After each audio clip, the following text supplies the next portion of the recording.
if we start at like 8:30, are we cool going to like 10:30? Yeah. Yeah. Yeah. Well, I think we might be live. Let's see. I think we might be live right now. I think we might be live right now. Love All it. right. Well, let me check here. Okay.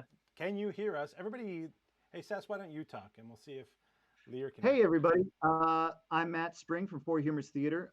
Just doing a quick check to see that there's a chance that we might be live. And in theory, you might be able to hear me.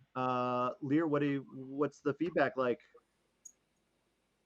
Feedback is can't find the live feeds. That Awesome. is... Okay, so that's some constructive criticism. 100%.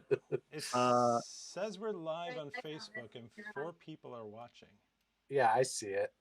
Okay. One of them's Mike. It's good. Evelyn Blum says you are live on Facebook.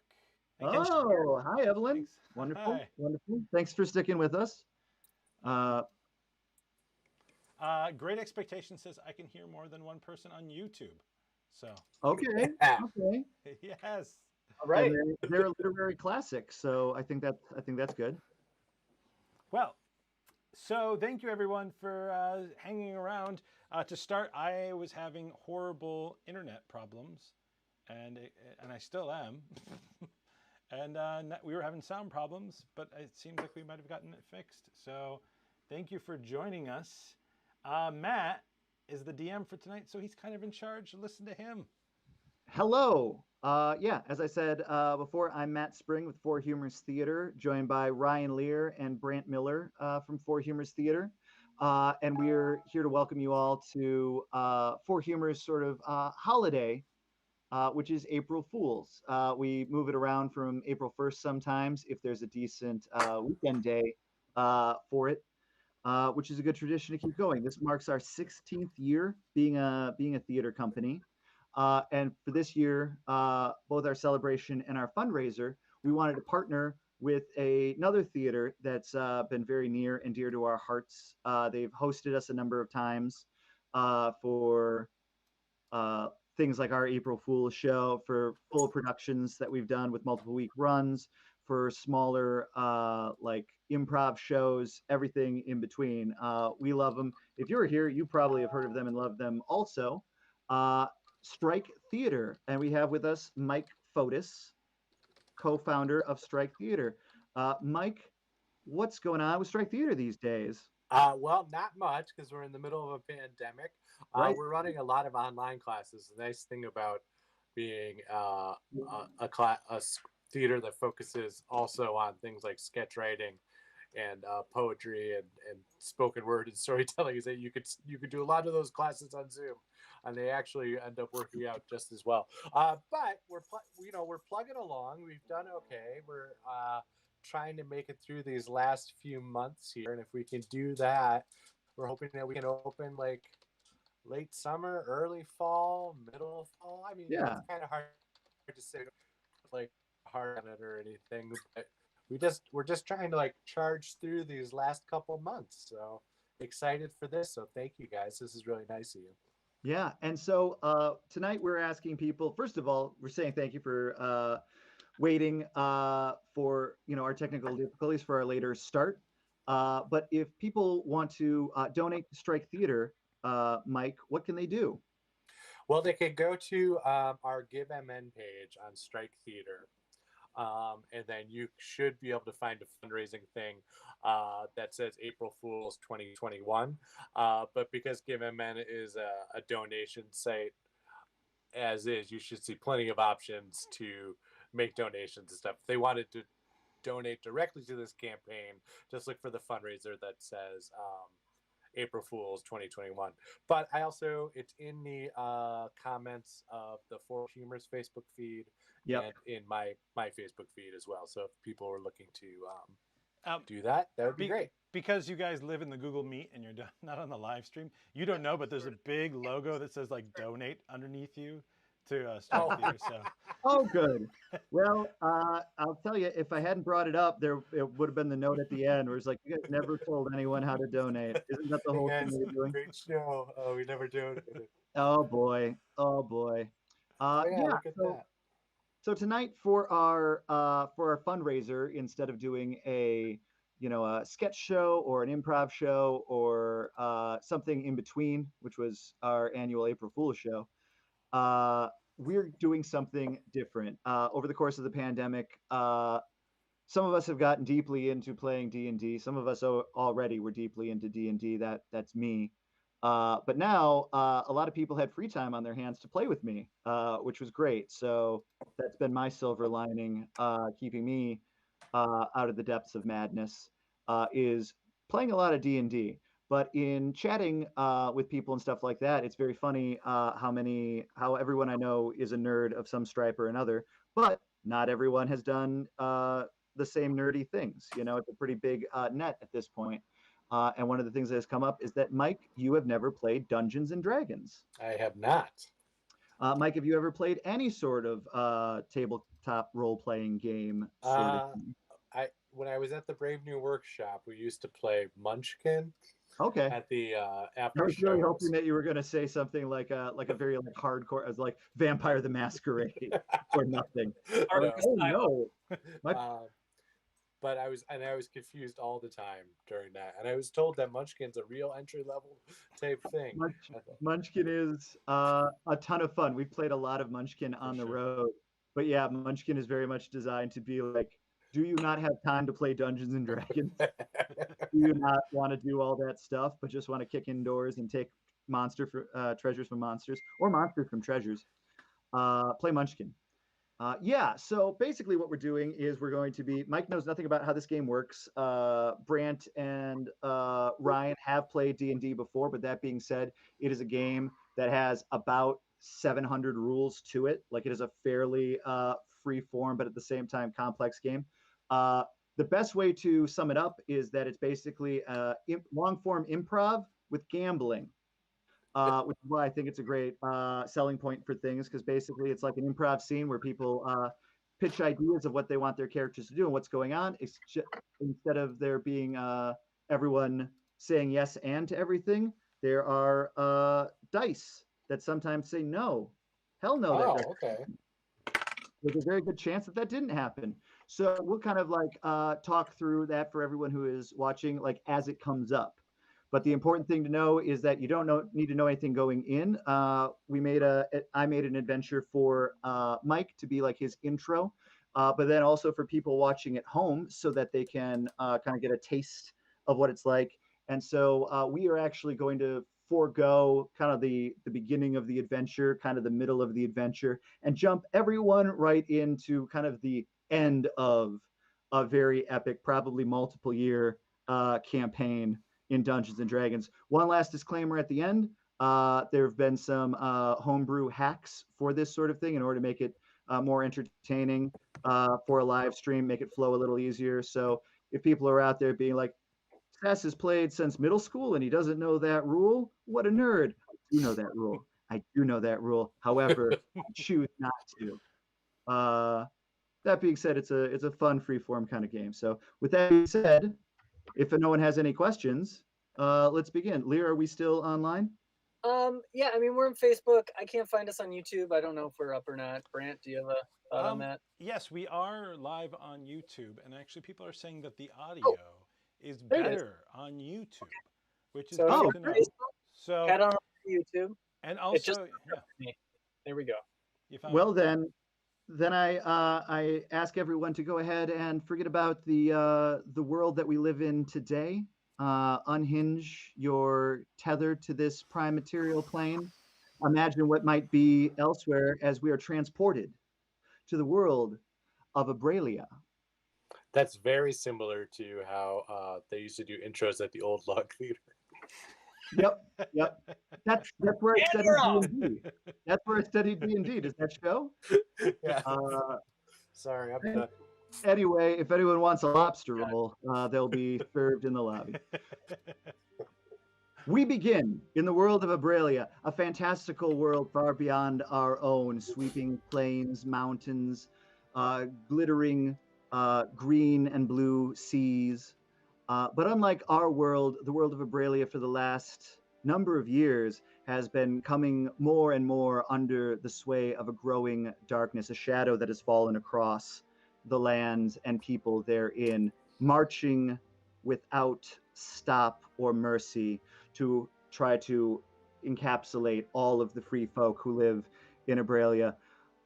Footnote of that, when I say all of the free folk instead of humans, it means everyone that you see in Lord of the Rings, including some other stuff, are there. Elves, dwarves, orcs, gnomes, halflings, which is what Dungeons and Dragons calls hobbits because they did not have the rights from the Tolkien estate and were sued for it. All are being slowly ground under the boot of this oncoming horde of void and shadow.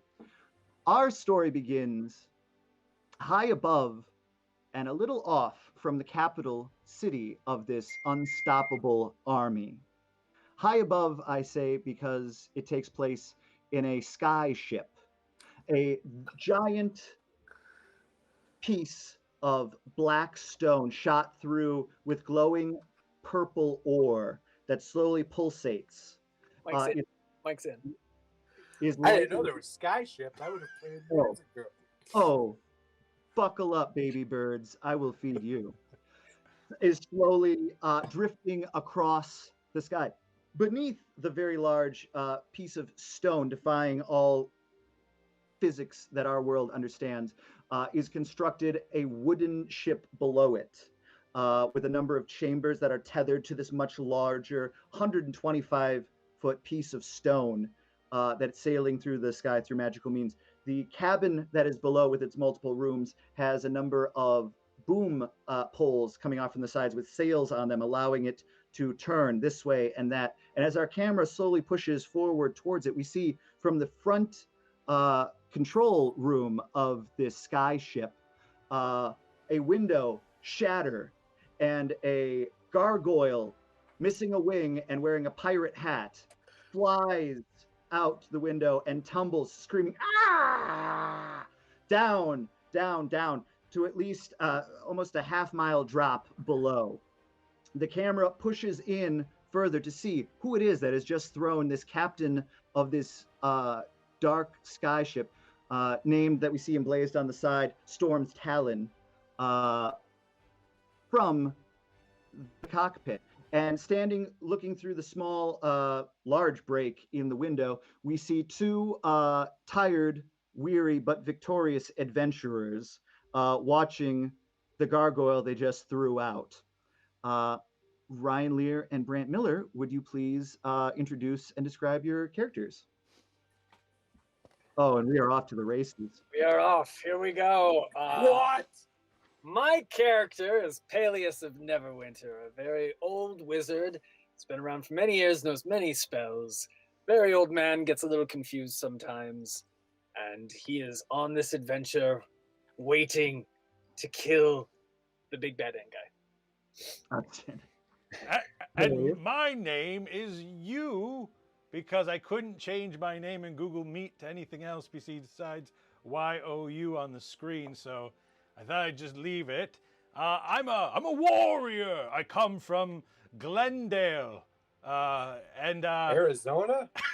yes, Yeah. Glendale, It's a Arizona. dry. It's a dry. I'm still trying to find my voice. I'm not happy with this one. It'll probably be a different one. I was doing the same voice. We have to. Okay. I was gonna say, one of you has to be younger than. I'm a warrior who's trying to figure out what I want to do with my life. And it's been quite an adventure so far, and I like to smash and bash. Yeah, smash and bash. That's your thing. Yes, Peleus, I smash things and bash things. Wonderful. And so, Peleus, you are an elf, is that correct? I am an elf. You can't see my ears because I was going to say the full beard threw me off, but all right, fair enough. And sort of what I look like underneath. Little bit. Jesus. wow, jarring. And you are a dwarf, is that correct? I had picked human, but let's go with dwarf. No, that's fine. You can be. I was misled by your very grizzled voice. You might just have been a human that lived, like really lived. I am a human.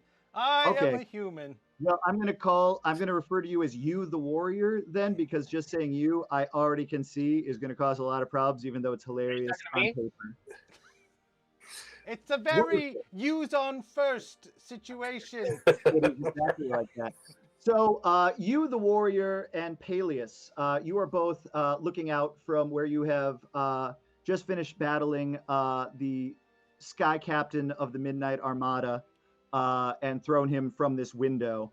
You are now the only ones who are in this main room, but you do hear thundering footsteps coming from down the hall, and it seems like someone is about to start opening the main door to the pit that you are. What do you want to do? Just to point out, these are all my spells, so I have to check them. So I don't remember. Oh my god! When you turn your head, you're. No. Yeah, the whole illusion. So, quick question. Yes. You all have it's like having a handicap in golf. So if you roll a 4, but you get additional points. Exactly. That's how we get more people into this game.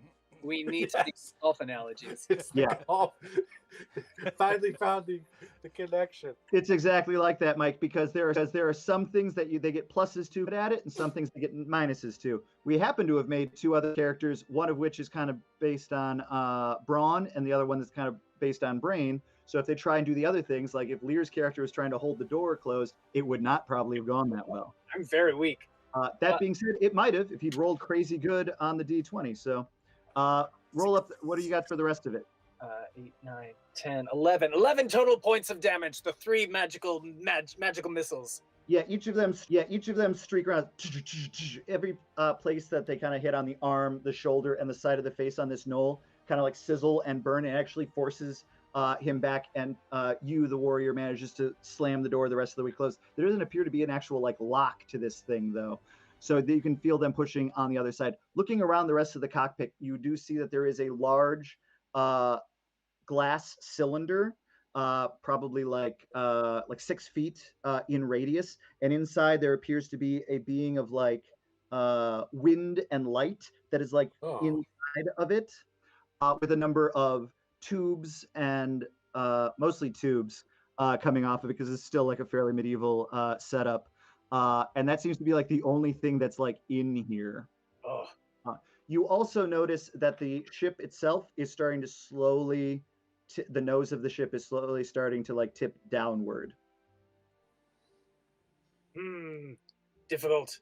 We have to continue on our quest. We have to stop these bad guys from entering. That's what I call it. Bad guys. It is imperative that we succeed. Oh boy. It is. I like that voice. I was gonna say this voice is from the real end. Hold on, and I cast magic missile at the tubes in the center of the room. Outstanding. So go ahead. Actually, as soon as the first one hits, at the tubes that are connected to it. At the light thing, yeah, just okay. Right on the center of the light. Yeah, you kind of throw it out as a spray. You notice the first one that hits the main cylinder hits and does nothing. It seems like this thing has been tempered to resist against something like that. But you also hit one of the tubes that is coming out from it. Yes.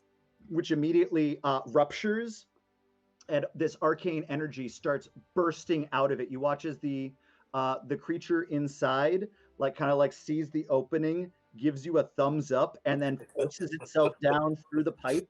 You're welcome, my small friend. Open and out of it, gets out from it. You watch as the cylinder and all of the tubes that was connected to it start to pulsate and then fade, as this creature then tears a hole in reality to return to its home dimension. It seems as though it was being used to power this thing. Looking up above at the large rock that was the power, the upward thrust of this skyship, all of the purplish ore that was shot through it is no longer pulsating. Kind of just looks like a rock now, as this entire skyship now starts to plummet from the sky. No. Wow. We now cut to. I just want to point out that James Rohn has commented on the YouTube, and he has said, "I'm already so lost." Good. Here, we probably don't need to slow me down to point that out to me. I think if there's one, if it seems like I have some momentum going, we probably don't need to point out how much the audience isn't enjoying this. That being said, as the Led Zeppelin that you guys are in starts to plummet from the sky, we cut now to a different place, a different land, where our third adventurer, perhaps without knowing, definitely without knowing, is our camera pushes into a long stone building that appears to have some sort of metal fence in front of it. In the window of the building, there appears to be a sign sort of lit up, although it's just been flicked off. But you can see that when it was lit up, it says Strike across it. Double doors into the wide but not very deep stage of this area. We see our third player in this tale, whether it be comedy or tragedy. That is up to him. Mike, would you please take hold of your character sheet? Yeah, hold on a second. Anna, yeah. There you go. Thanks, Anna. You're welcome. Okay. It's important to point out this is the first time Mike is seeing his character sheet. 100%. It is. And Okay. I have put the character sheet up for the audience to see at home. Wonderful. Wonderful. So you can see that Mike Fotis for tonight's entertainment will be playing the character of Mike Fotis. All right. He is an improviser, a writer, a owner of a small business. His background is Illinois, and yeah, we have a number of things laying out there. Mike right now though is on the stage of Strike Theater because for the last 2 minutes the stage lights have been flickering. Mike, can you tell us a little bit about what Mike looks like and what he is doing with this stage light problem? Am I telling you? Yes, would you please tell me about okay. this? I About get to do everything. Get to- I have a long flowing beard and Love it. gorgeous, gorgeous hair. Yeah. One of the silly buttons on my shirt is a little bit. It just won't stay buttoned, so it's showing off my massive chest. I'm making this too much like a romance novel. But I was going to say we're going to get there sooner or later, but yes, good. I have a necklace that says Thornonicus. Yep. And that is my nickname. That's what all my friends call me, is Thornonicus. And I look at it and I say, Thornonicus, why did you do this? Why are the lights not working again? So I grab the ladder of height. Yep. Which is 12 feet, and I go up onto the ladder. And it turns out that they just need new bulbs. So I put those bulbs in. Yeah, so you get up there, and then yeah, you're like these bulbs could definitely be redone. As you are up on top of it, everything after you finish replacing the bulbs, everything starts flickering again, like even more erratically, and you're like, that's definitely not right.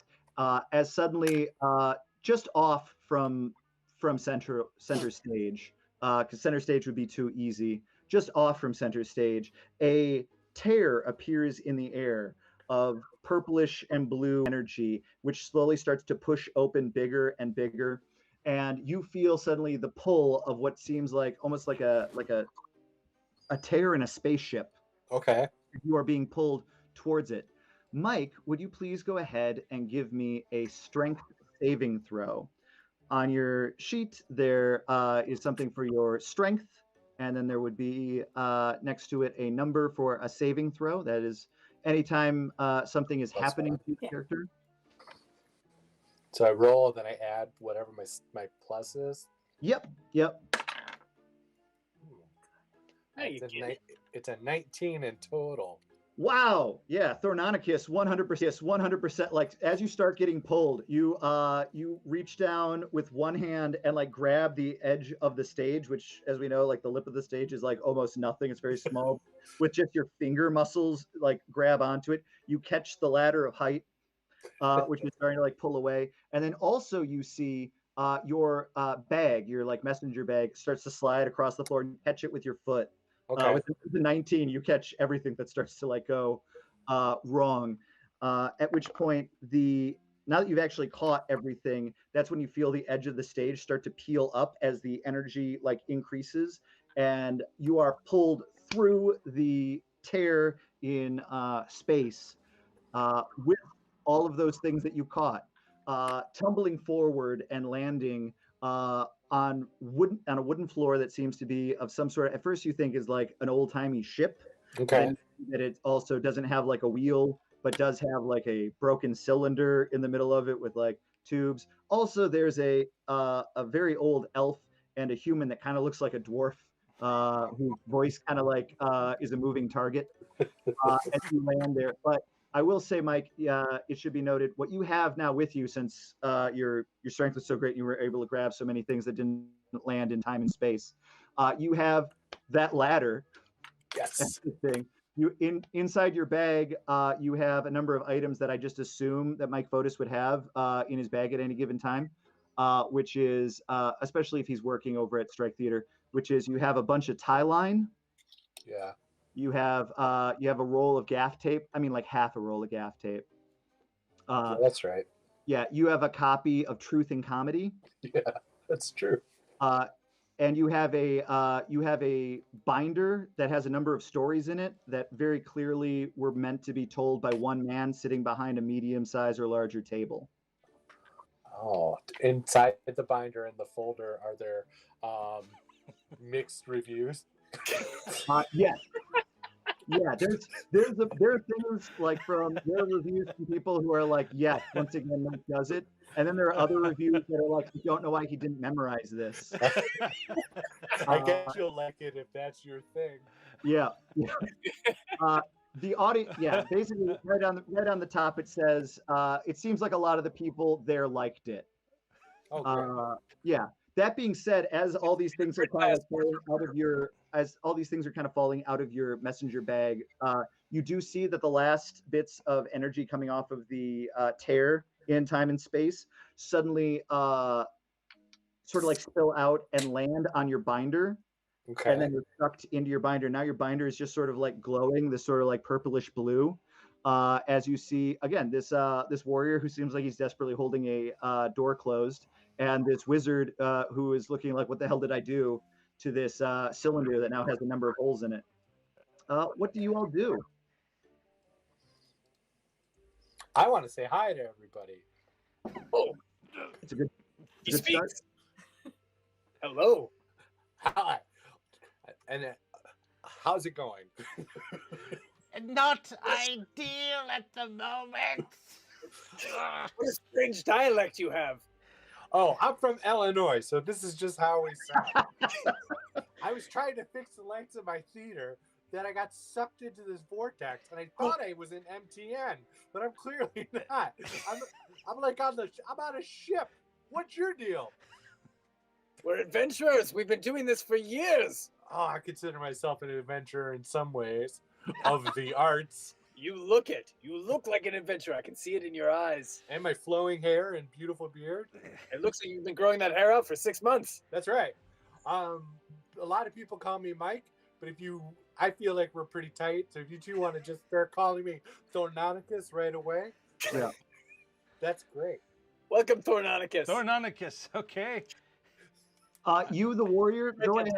You, the warrior, there's another bang from the door behind you. Go ahead and give me another strength check as they're trying to force their way through. I rolled a 13, so it's 17.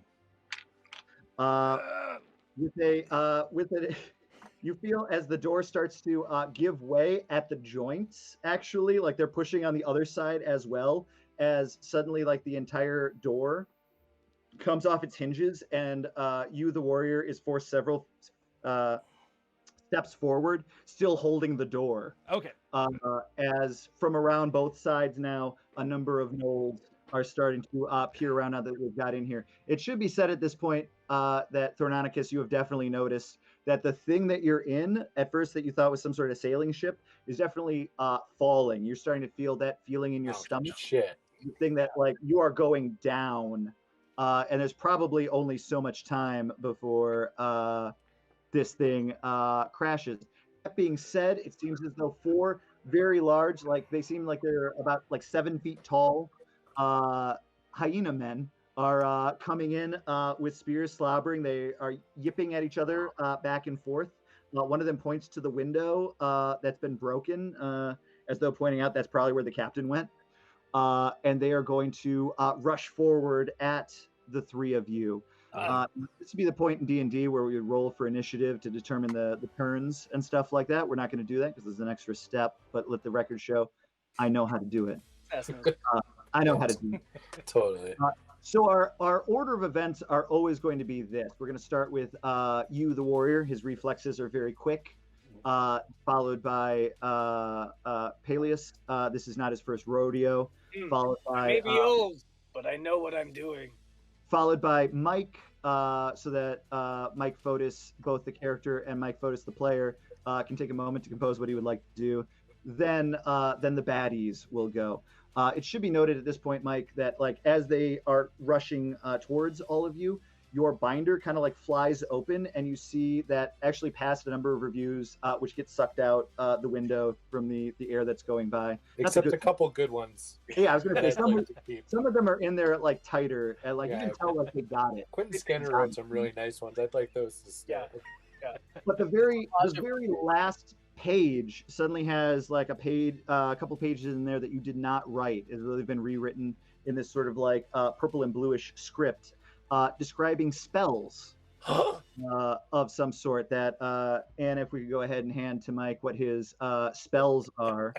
There are a number of things, and it's weird, Mike, as you stand in this place, again, like you don't see a lot of it. You see like you're in the cockpit of a ship, and you see like sky, and also looking out the window in front, you see land, and then a lot more land, and then a lot more land, as this thing pitches nose first down.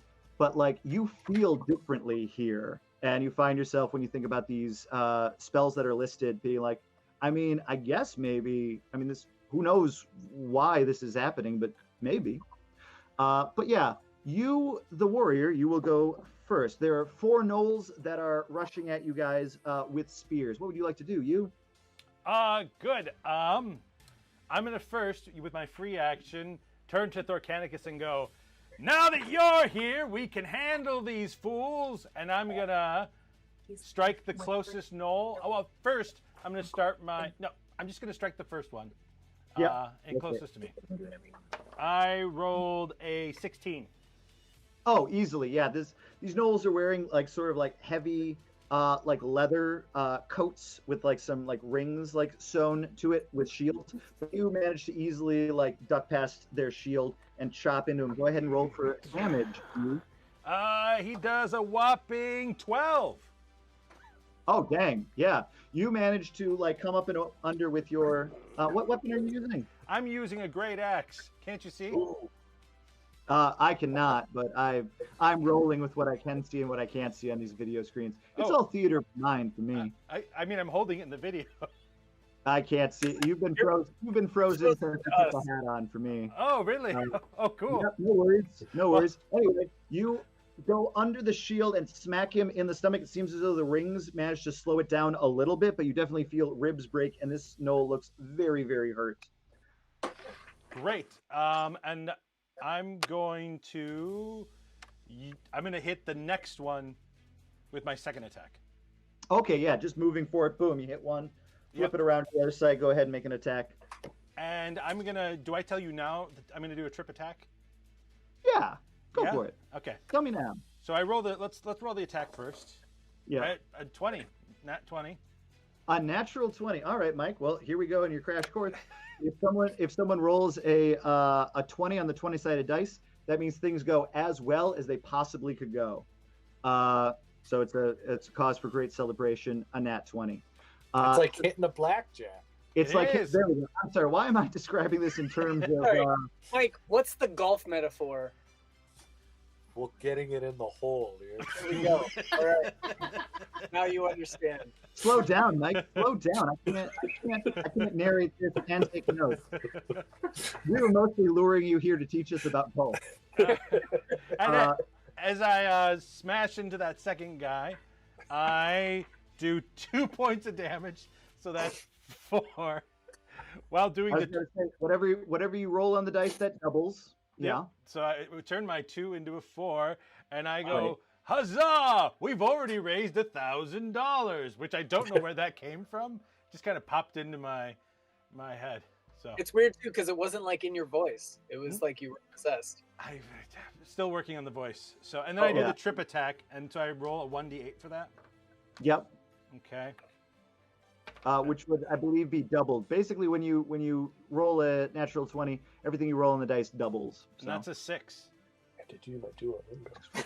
6 plus 4 makes brings us to 10. That's right. And correct me if I'm wrong, you the warrior. Doesn't your like axe catch on fire or something like that? I could have sworn I gave you a magical burning axe and not just a regular. I was gonna save it for a dramatic. Oh, well, I mean, like So- it doesn't Okay. run on diesel. But okay.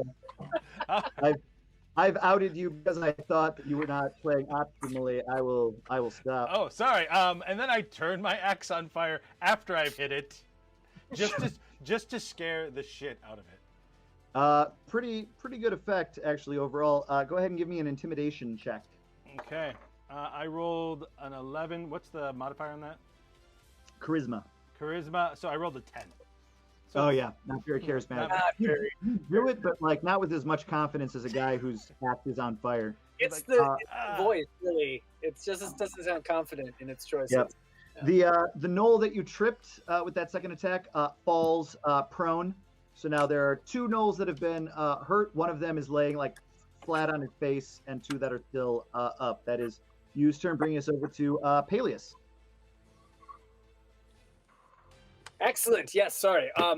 At a 9, so he just slides along the floor, kind of like barking and yipping like a hyena would. So only one is left. The others have been forced back into the hallway.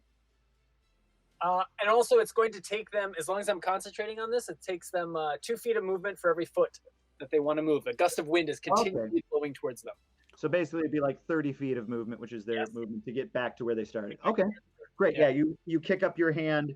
Everyone is forced back except for one knoll who sort of like digs his like spear into the deck and gets pushed back a couple inches. He's still in the room. Everyone else has been pushed back. That is Peleus's turn. Mike Fotis. A lot of things are happening very rapidly. What would you like to do? I want to hit him with my ladder. Yes. It's everything I dreamt this game would be. Please, Hacksaw Jim Duggins, hit him with your ladder.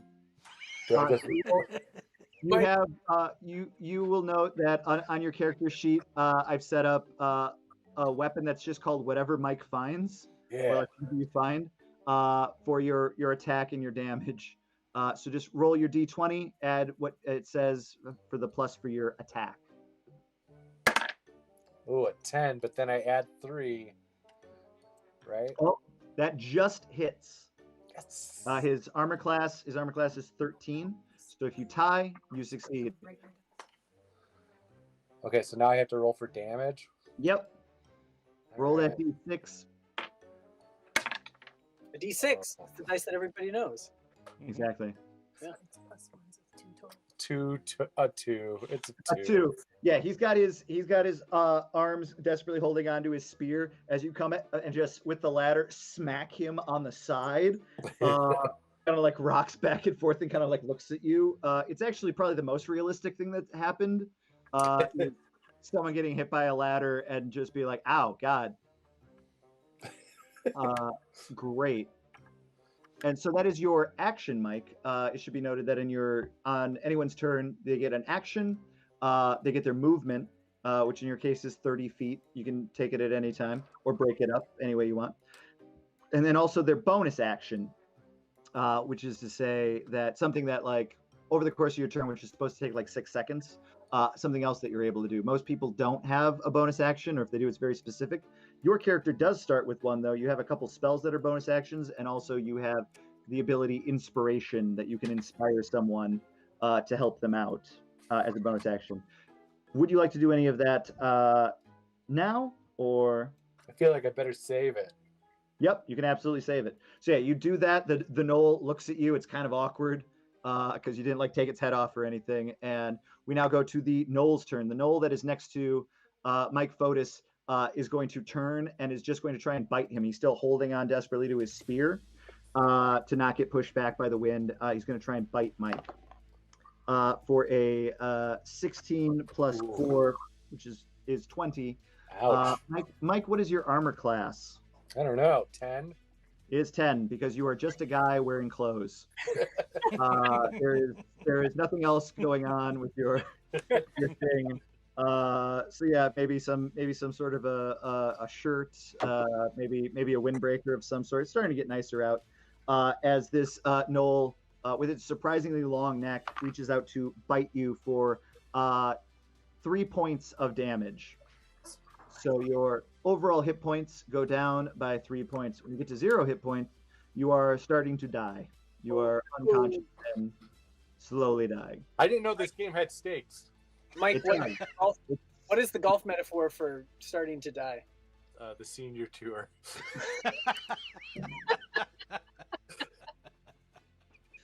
Welcome to April Fool's 2021, the show that isn't afraid to speak truth to power.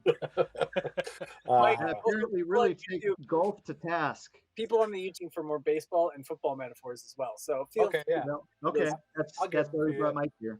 Yep. Make the whole thing more inclusive. All right, we cut back over to the other gnolls are going to spend their movement, but because they're fighting against gust of wind, to fight their way up. Only one of them is able to get up in range of you, the warrior, and is going to try and stab him with his spear. The other two are like just back behind him. They kind of came in and were posing, and then they got pushed, so they can't reach anyone.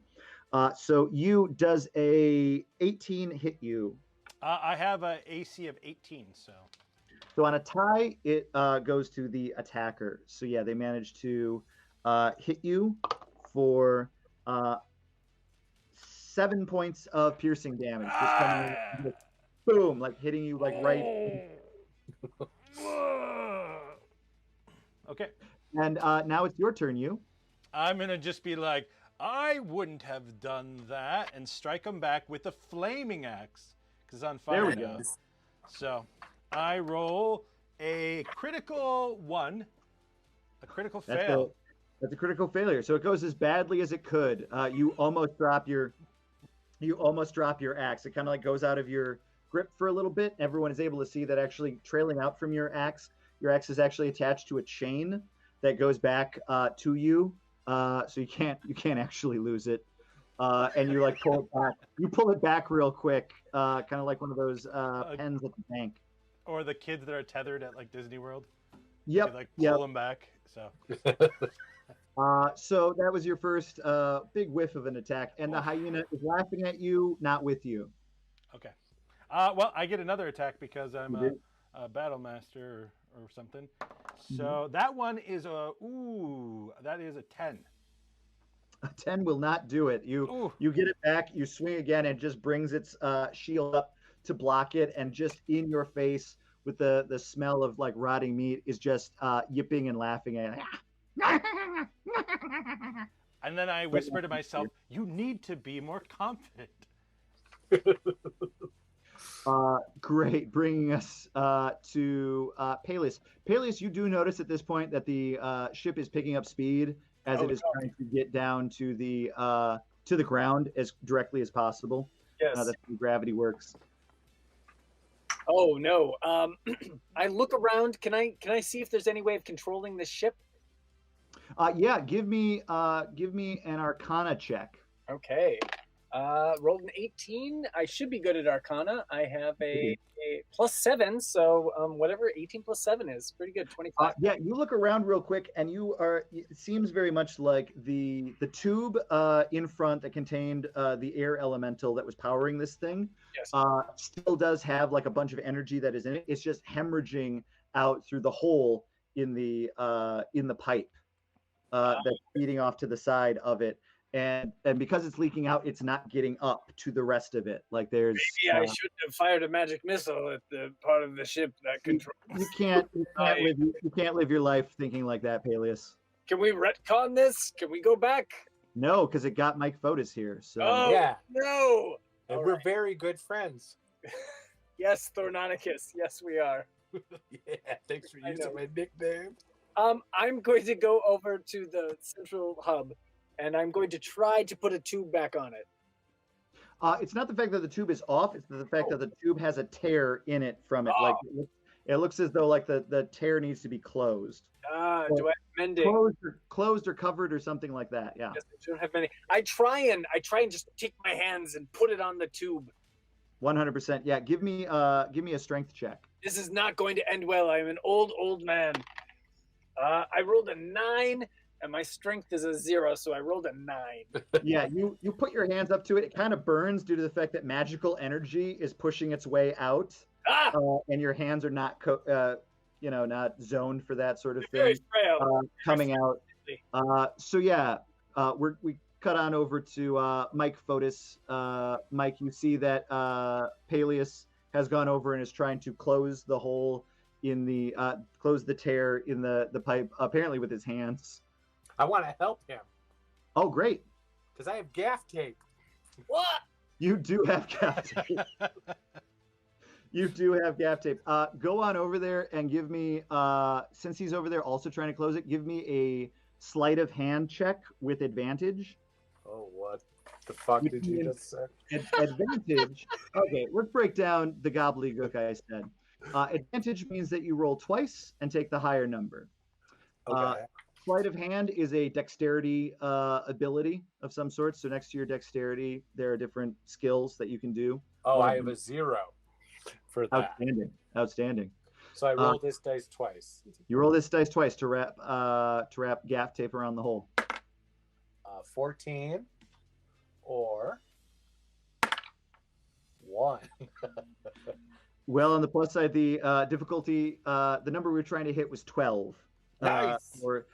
So you come over, you think to yourself how very expensive this stuff is, but at the same time, like you kind of need it, and using your teeth, wrapping rapidly while Peleus is also like helping like hold it down. You seal the hole in it, and the thing starts to stabilize. Like it kind of like kicks up like a little bit. Like it seems like you guys are still like losing air, but you're not crashing. It's more like a hot air balloon coming down situation. Okay. Can I roll for a really great high five? Yeah, please. Just a straight dexterity. This is good. This is how we practice. It's a negative. My dexterity is a -1, so it might not go real well. Oh no. Oh, so 15 in total. Oh man, yeah. You bring your hand up. Peleus brings both of his hands up because he's afraid of getting hit. But you look at his elbow and think about your elbow, and boom, it does a nice clap. Oh, I like that. Oh, that's called a high five, Peleus. I like it. Thank you, Theronicus. Yep. As that is being said, a knoll comes up behind, since it's the knoll's turn now. Unless you'd like to do anything else on your turn, Mike. Help somebody. Anna's saying I should do an inspiration thing. I just really would like to point out that Anna's laughter is trending really well with our James Roan demographic. I'm so sorry. I'm trying to stifle it.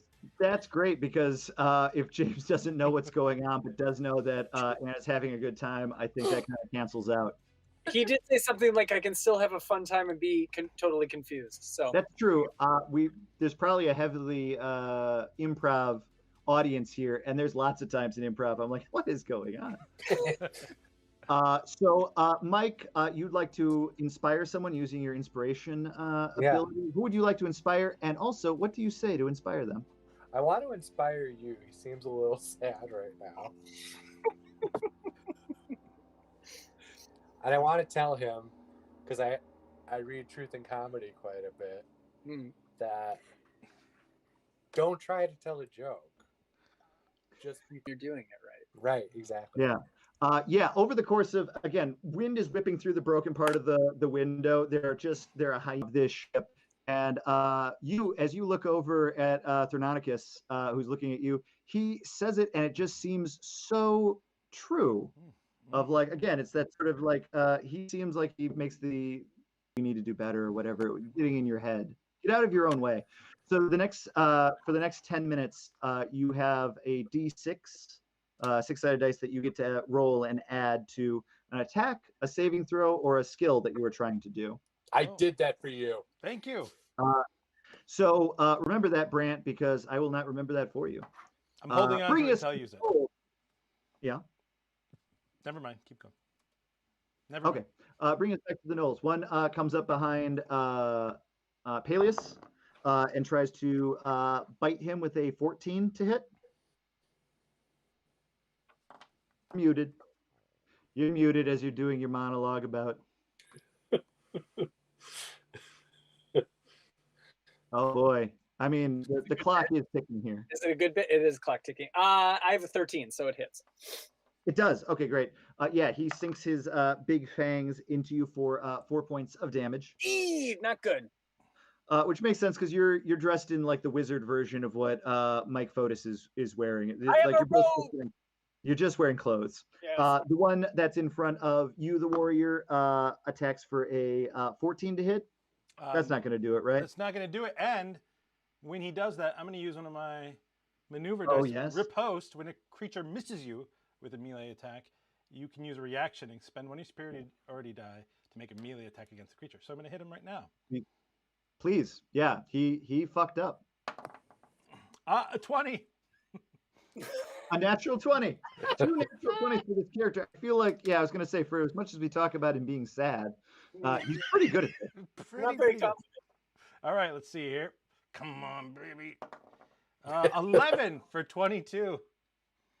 Oh my, yeah, you. How do you destroy this knoll? Well, I'm not using my inspiration die, but I was inspired. So when he swings at me and misses, I go, Bard, I understand what you're saying. Is this right? And I say, Grandpa, where's your crazy pills? And I smash him on the head. Yeah, the axe comes down both hands on top of this knoll, smashing its head down. It just immediately drops to the deck. It's intensely violent for what is a not great opening line of an improv scene. And after I say the line and I've smashed him and he's a puddle of blood on the floor, I look around to see who really liked it. Like I'm looking. This is a good example of the fact that a lot of the Knolls are laughing and you still don't feel as though they're in your corner. Okay. And then I sort of like shake my head like this and close my eyes, but I smile a little bit because I'm like, that kid's got it. You know, Mike Fotis has taught enough intro to improv classes to be like, there are worse starts. There really are. And also he did kill that Knoll. And that was just, again, the Knoll missed him and he took his damn head off, bringing us actually to the top of the round. It's now actually your turn. Oh, I'm on a roll. All right. So I do a Borat quote and hit the next guy. Excellent. I rolled a 16. That will hit. Yes. Great. And I do 8 damage plus my fire. We didn't do that last time. Yep. And the fire is another 4, so that's 12. Yeah, you take out another Knoll. The one that you had hit before. So yeah, this one, fully catches fire and then staggers back and drops in the hallway. Great. That is all. Outstanding. Bringing us to Peleus's turn. Peleus, the ship is now descending. What seems like towards this large sprawling metropolis before you, made of just dark stone buildings with one central tower rising up from the center of it, which is where you all are heading. I recognize. I do. Yeah. But you do still have 2 Knolls that are still in this place, and then also you don't actually know how to land this. Yes. I cast Shatter on the two. Are the 2 Knolls close together? Are they within at least like 20 feet of each other? The two Knolls are close enough together. You would probably hit one of your compatriots, though.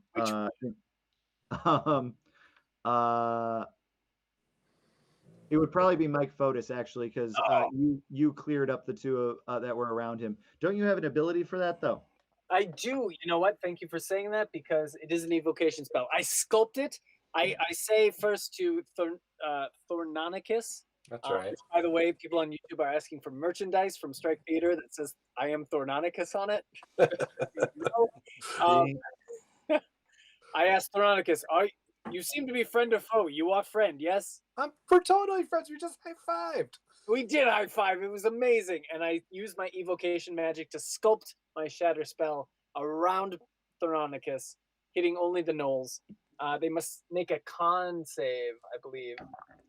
Great. That's a 9 and a 4. So no, they do not. They do not, and they are going to each take 3d8 of damage. Let me get on my 3d8 die, and we'll show the people at home. It is this diamond-shaped one. It's very fun. 8 sides. That is a 5. That is a 3, 5, 6, 7, 8, and a 2. So 10 points of damage. Great. Yeah. From Thornonicus, your point of view, he kind of like brings his hands out, sculpts his spell, smacks his hands together, and there is just a boom of like, there's like a sonic boom here in the chamber that you see comes like towards you, and like right before it gets there, he goes like this with his hands, and it goes around you. Okay. One of the gnolls next to you, like all of the meat blows off of its plant hit by it. The other one looks incredibly hurt. It's like bleeding from like ears and eyes and that sort of thing, but it's like still up and on its feet and kind of like bringing its arms up like it's boxing, but it's kind of looking between the two of you. Should I roll to see how much pee is trickling down my leg from here? Yeah, I mean you can absolutely roll for that. Okay, I'm gonna roll the 20. Yep. This is how we track. Oh, 15, so a pretty good chunk of pee is going down. Oh, so the higher the number, the more pee. Yeah. So Okay. a good amount of pee just went down. Yeah, that makes going. It's rating real high. Keep laughing. Yeah. Great. So that's Peleus' turn. That brings us to Mike Fotis. There's one gnoll left next to you that got hit with this thunder wave and is turning towards Peleus and getting his spear up to spear him. Okay, I'm gonna cast a spell because just deep down, I know it. I know I can do it. You got this. So I'm gonna do a vicious mockery spell. Yes. So I'm gonna mock a creature, and then you could do all those number of things that it looks like you have to fucking do. So Jesus. Is that why you don't play, Mike? What's that? Is that why you don't play? Because of the numbers? That's why I don't play cribbage or any of these things. It's like so To be stressful. fair, I mean, cribbage is nuts. That doesn't make any sense. I really like this game, but all the rolling and all that stuff. For sure. So I want to do a vicious mockery spell, please. Great. So for vicious mockery, they have to make a saving throw, if memory serves. Okay. They have to do a throw of 14 or take 2d4 plus 4 and find the Pythagorean theorem. What kind of saving throw does it say they have to make? Wisdom. Wisdom. Okay, great. So basically, it's whether or not they can stand up to what it is you are saying to them. I'm telling them that they're a White Sox fan. Oh! So stupid. Being a White Sox. He rolled an 8. He has a +0 to his wisdom, so that's not going to do it. You say he's a White Sox fan. Go ahead and roll for that damage. 2d4 plus your charisma. 2d4. Hey, shut up, Mini Medusa! And then a 3. And then what do I add? Roll that twice. Oh, I rolled this twice. 1, 4. Plus. 4 plus 4 is 8. That is exactly the amount of hit points he had left. So you turn to him as he is like lunging for Peleus. You call him a White Sox fan, and he turns to you midway through, as though he's about to say like that doesn't make any sense. Like culturally, I have no frame of reference for that. But the way that you say it and the way that you express it, and more importantly, the eyes, makes it clear to him that that's the worst thing ever. And you watch as he just sort of turns his spear around, places it to his chest, and then leans forward onto it. And he just slides down the spear, and he is dead. All of the gnolls are dead. The last one having been viciously mocked to death. Go fuck yourself, Knowles. So, from where you guys are, you can see now, kind of like coming off from the sides of the the actual structure that's beneath the giant floating stone, a number of figures kind of like coming out of side doors. You see a number of gnolls that have apparently strapped what appear to be like wooden framed wings with like vellum stretched across them, and they're like all like jumping out and sailing away in their version that they've drilled many times of how to use their old-timey fantasy parachutes to escape in the event that they're going to land in a city. So yeah, you guys see that it seems like the rest of the crew is bailing, and this ship is going down rapidly, though not nose first. What would you like to do? We are out of combat, it should be noted. Unless Mike has an idea. Mike? No. I cast rope trick, and I create. Okay, so for Explain rope trick, because I play D&D a lot, and it's still a fairly bonkers thing to do. Here's what I'm gonna do. I'm gonna take a piece of rope, and I'm gonna cast an enchantment on it. That rope gets really straight, and at the top of that rope, a dimensional portal appears, basically, that creates a pocket dimension. That if we climb into it, we will go into that dimension. And I think, I don't know, question mark, Sass, tell me if this is right or not. I think we'll be safe from any crashing and burning because you get to be an observer from inside this pocket dimension looking out. Yes, I will say for this, because this is a pretty bonkers spell, and you're suggesting a fairly Calvin Ball use of it. I will say go ahead and make an Arcana check for me about whether or not the dimensional space you set up is going to ride along with the ship, or if it's just going to stay up here several hundred feet above the ground. Oh, I rolled a natural 20.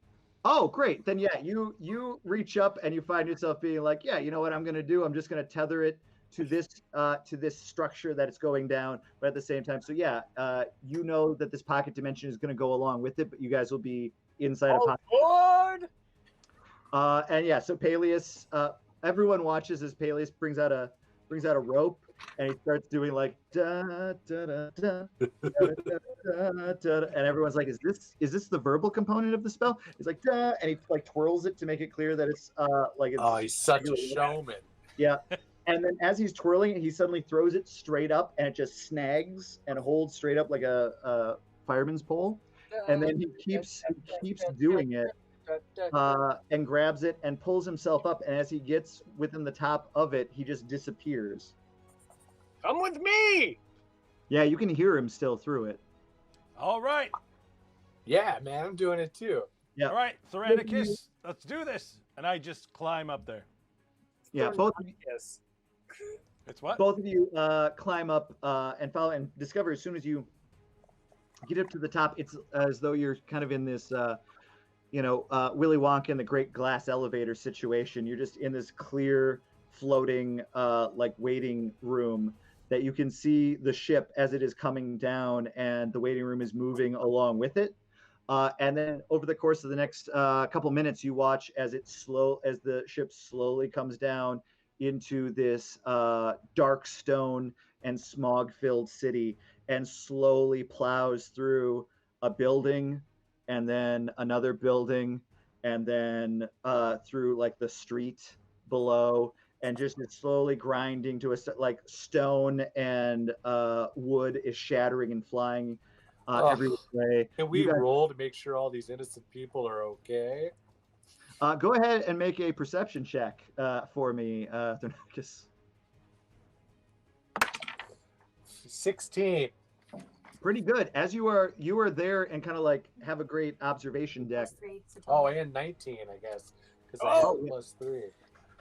Yeah, absolutely. As you're looking around, you kind of see as the ship comes through the last layer of like smoke that is above this city, you see the creatures that are actually inhabiting around this place. You see a number of like stone gargoyles. You see a number of like straight up Dracula vampire style, like walking around in capes with crippling hairlines and that sort of thing. You see a number of what just seems to be like a monster that's entirely made out of like stone and harpoons that's walking wow. around the Frankenstein thing, and those are the things that like look up as like the ship is coming through. A number of vampires turn into bats, like too many bats, and flutter away. The stone and harpoon monster explodes across the prow of it, but you find yourself wondering if it was truly alive or if it was some sort of construct. Yeah. Yeah, basically, like you've landed down in a some sort of a hellish residential district. Okay. And when the dust clears, all of you are in this extra dimensional space. How long does it last, Peleus? That's a really good question. Thank you. I'm nailing it. Yeah, you're nailing it. It lasts for an hour. Okay, so you are there. Basically, you have your choices of if after the crash you get out right away, or if you guys want to wait for all of the fire and rescue units to come. I say I've seen this before. There's always a secondary explosion. Hold on a second. Wait for it. Wait for it. Wait for it. The roll for the secondary explosion. For it.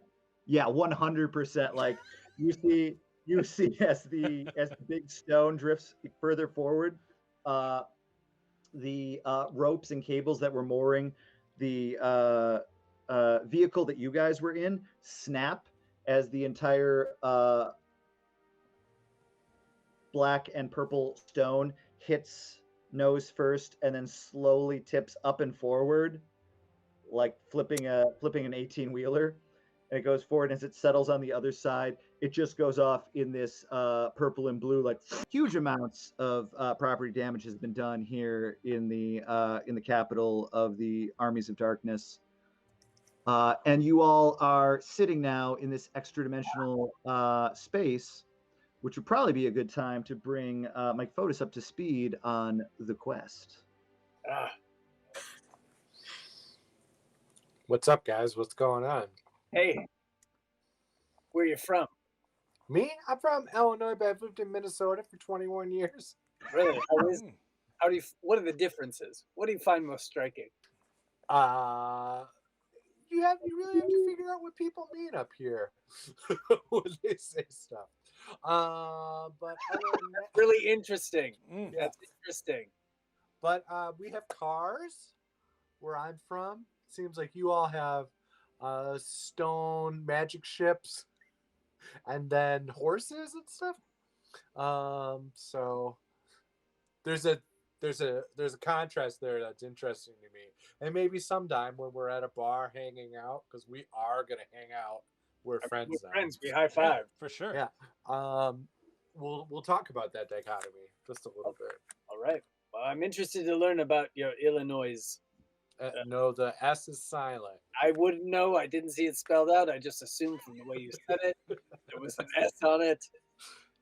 Where are you from originally, Peleus? From Neverwinter, the crown jewel of the Sword Coast. Where are you from? Neverwinter. Have you heard of it? Neverwinter. A huge city. It's really quite the metropolis. We have everything. Oh, your town's built on a negative. You know what I mean? If it's never winter, then it's probably always spring. It's delightful, yes, but we can't get too greedy about our weather. We always have to remind ourselves it could be winter any minute. I heard that you're from Glendale. I am from Glendale. Have you been? Well, I've been to Glendale, Arizona. Oh, I'm from Glendale, Marusha Nakana. I was the captain dragoon of my high school dragoon team. So, yes. Oh, dragoon team. What's that sport? Oh, it's no sport. Oh, okay. Yes. But I'm happy. So, we are trying to stop the Queen of Void and Darkness. Shadow. We've been over this. We've been on this quest for years. I always correct you. Void. How long have you been on this quest? We've been on it for a couple of years now, right? I can't remember how long. Yeah, we've been through a lot, Peleus. Yeah. Ever since the Queen of Void and Shadows murdered my child and all of my family lineage, I lost track of time. That's a lot to carry. And she murdered all my dragoon friends. Oh, that sucks. And if you understand dragoons, that means a lot. That means a lot. Yeah. It was a team of 380 close friends. Dragoon friends. Dragoon friends. Well, how can I help you guys? Well, do you see that tower in the distance? That, There's like 4 of them. Yeah. well, the big You guys do know that probably the best way for this is that you have a straight up tutorial crystal that filled you guys in. Oh, Yes. We right. found this on an adventure years ago. Episode 3, I believe. Yeah, Mhm. the two of you remember back when you started this quest a number of years back when you were a team of 15 that were the Fellowship of the Crystal So many. that had been given this crystal, and you watch as Peleus takes out this sort of like 6-inch tall shard that seems as though like light is trapped inside and flickering around inside of it, and he presses play on it. Oh my god, there's a movie. It might be good if everybody mutes themselves for this. Okay. But don't mute the camera so we can all enjoy the reactions.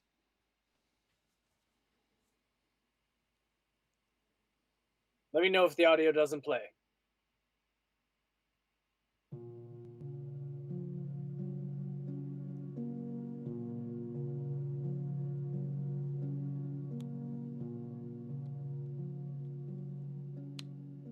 Greetings, mortal.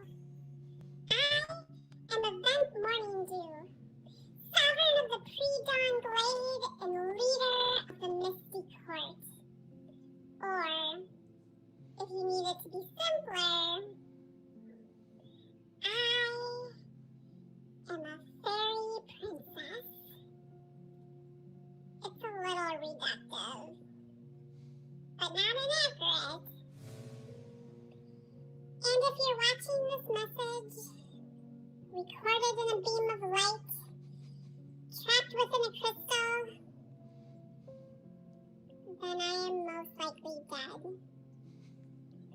Along with all of the others from my kingdom. Consumed by a relentless foe. The queen of void and shadows. The queen's forces have been spreading across the kingdoms of Abrilia for the last 5 years. Few nations remain, and none of them will be able to resist her hunger. And I do mean hunger. She has been literally consuming the life from the land that she conquers. There is something about our world that allows this devouring of life to increase her power, which is why she's been gaining momentum. With what little time I have left, I must ask you this one last request. Please, stop the Queen of Void and Shadow before she consumes all life in Abrilia. The journey will be hard, but you must find a way to face her in her lair, the Obsidian Tower. If she can somehow be defeated in her throne room, she will be stopped for good. And if not, then the void and the shadow shall consume us all. Now I just stopped recording this beam of light. Gosh, how do I turn the crystal off? Oh, is this it? Alright. Oh, gosh.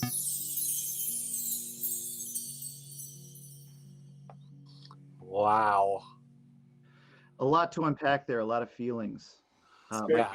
You saw as you peered deep into the crystal and saw this recording of a memory which probably isn't as bonkers to you being from our world, but definitely had a deep impact on people in this world who aren't used to seeing things that happened in the past. And this fairy princess, for lack of a more succinct term, explaining the Queen of Void and Shadow and the quest that Peleus and you, the warrior, have been set on. That was intense. And that fairy princess looks so familiar in some ways. That's Really? right. Really? There's something about her that definitely reminds you of your world. Yeah. Interesting. I've never seen her. I've never seen her before either. She's a queen of fairies, so I don't know. Well, I mean, I feel pretty caught up. Oh, good. Well, Good. You have missed out on a lot, and I just want to say we've been working really hard. Very hard. I mean, there was that one time that we fought all of those zombies. There were, what, 100 zombies in that catacomb? The whole undead necromancer section, that sucked. That entire arc, that was bad. We lost half of our crew. I mean, I had a blast. The Necropolis of Sorrow. Yeah, that was a fairly that was dark bad. time. I cast so many fireballs. It was pretty fantastic. I get it. I have to do a lot of work to catch up to you two to make you feel like I'm really part of this crew. Yeah. But I want you to remind you, a ladder as hard as I could, and I have gaff tape. I'm doing my freaking best. I've never seen anyone swing anything as well as you did. You're part of the team. Have the natural sparks of a regular dragoon. You were very dragoony to me. Well, I don't even know if that's a compliment because you won't go in to what a dragoon is. You just more resembled detail we a have, dragoon in that battle. So, Are you a dragoon? not anymore. I mean, duh. Used to. I mean, duh. I'm not a dragoon anymore. Show me your badge. It was like a dragoon, like being a Freemason. Show them your patches. What? Show them all your patches. Oh yeah, look at all these dragoon patches. I'm not supposed to wear them anymore. Since I Those are like turned. Boy Scout patches. This is- Those are like Boy Scout patches. You shouldn't even be going As into this. I'm not. We had an entire episode dedicated to fixing his emotional problems from being kicked out, from no longer being a dragoon. But I've had a lot of growth since then. Yeah. It's true. Well, we might need your help. And, well, I think we actually probably do need your help with this. Well, I'm in, so you don't even have to worry about convincing me. Oh my Yeah. God. Let me I just say, you're the easiest person to get on this team that we've ever had. We've had to convince so many people to join this quest, and you just joined like that. You know, there's been 15 people in this group. They're all dead besides All dead. me and Peleus. And it's, I mean, and we've brought lots more people in, and they're all gone. I mean, to be fair, one member of the team was trapped inside of a tree for the rest of their life. Yes. One member turned into a memory Yes. and disappeared. Like, I mean, like a lot of things, fate worse than death happened to some of them. Yeah. This can't be as hard as trying to obtain a liquor license. Let's do this. Mike Fotis is girded for this in terms I can understand, which is very nice. I don't even know what a SAC requirement is, but I gotta pay it. It requires. Listen, you've got wastewater, Mike, and somebody's got to pay for that wastewater. Somebody's got pee pee and poo poo, and it's your fault. It's your problem. I will say that since the spell rope trick lasts for an hour, and it seems like you guys have both watched The Crystal, talked about dragoons, gotten into a lot of Minneapolis food and drink law. License. A full hour goes by, so you guys actually take what's called a short rest. Over the course of this. Over the course of a short rest, Mike, you get things that come back on a short rest, which I believe are your all the inspirations that you're able to give out. Those come back. And you are able to regain hit points, which in your case, you notice is just because I mean, like, how many hit points of damage have you taken? Like 4, 5, something like that. I've lost 3. So 3. over the course of it, it's weird. Like you sit down and you kind of know, like they pass a wine skin around, and like some people kind of like wrap themselves in like a little bit of gauze. And over the course of the hour, massive bodily damage kind of like heals up. Like as a result of it, like everyone is like good to go over the course of it. I do believe you, the warrior, gets his superiority dice back. Peleus, I don't know what you get back, but that's kind of on you, man. I get some spells and stuff. Yeah. Over the course of the hour, you guys are all kind of like feeling a little better. Also, you can tell that this thing that you watch as like the firefighting force that seems like it's made up mostly of like Medusa come up. Any survivors from the buildings that come out, they turn to stone, consume, and go away with. You watch, just a lot of city works with a deeply evil twist coming to deal with this crash and stuff that happened. And things have kind of like died down a little bit. It seems like people have stopped the immediate trouble that has occurred, and it seems like there's a bit of a perimeter that's been set up around, but like it seems like it's designed to keep people out. They don't seem to know that anyone is still inside. So what would you all like to do? Do you think it's safe to venture out? Thornonicus. I wish I had a spell for you to say my name correctly. I've written down. It's right here.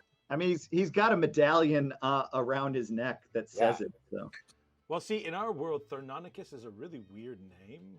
It's not. It's like it is. It doesn't make sense. It doesn't like it's like 6 languages pushed together. It's like elf, dwarf, gnome, brownie. It's like, and you see it. You see the parts of it, but you're like, what? I have to read it like over and over. Yeah, just. Yeah. It's very common where I'm. Thornonicus. Okay. It's like, but for boy names, it's like Bill, Jim, Thornonicus, Mike. All right. Thornonicus. It looks safe to you. It looks safe to me. Yeah, let's do it. All right. Actually, Sass, can I roll for my observation thing? What's that called? Perception. Perception. Yeah, you want to, before this thing disappears, you want to scope out what's going on. Yeah, give me a perception check. Anyway, you guys watch as you does this. Anyone else who wants to do a perception check can also. I'll do one. I rolled a 12. Okay. I rolled a natural 20. I'm not a roll tonight. Actually, sorry, I'm 16. 16. Great. What do you got, Mike? Urban. What am I rolling? The D20, and then you add any number that's next to your perception. Although I also have you. So a 10. 24.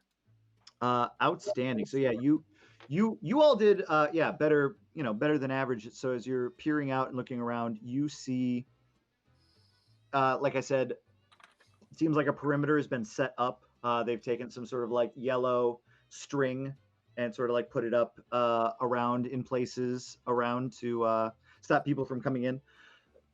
And Peleus, you also notice though that across the way there seems like there is an alley that didn't have someone set up there to like block off, because there is a like a wooden fence at the end of the alley. But you also notice with the natural 20 that wooden fence has some planks that are loose and that could like be moved, Little Rascal style.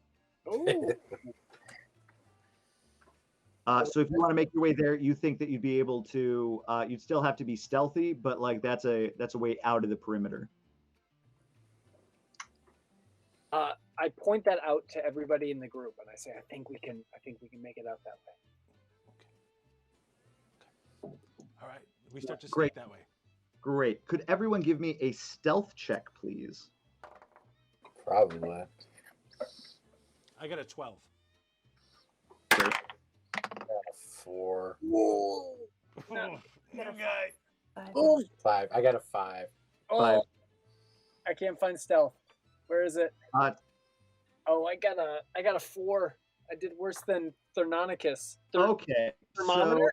So you guys, get down from the ship. You use the rope that was used for rope trip over the side, and you come down. That's fine. You, the warrior, goes first and is doing like SWAT team hand signals for like go and stuff. Peleus, under his breath, is whispering, "What? What does that mean?" As you guys make it across the street over to the alley. As soon as you get across the street to the alley, Mike bumps into a number of trash cans that are just there. Peleus comes over.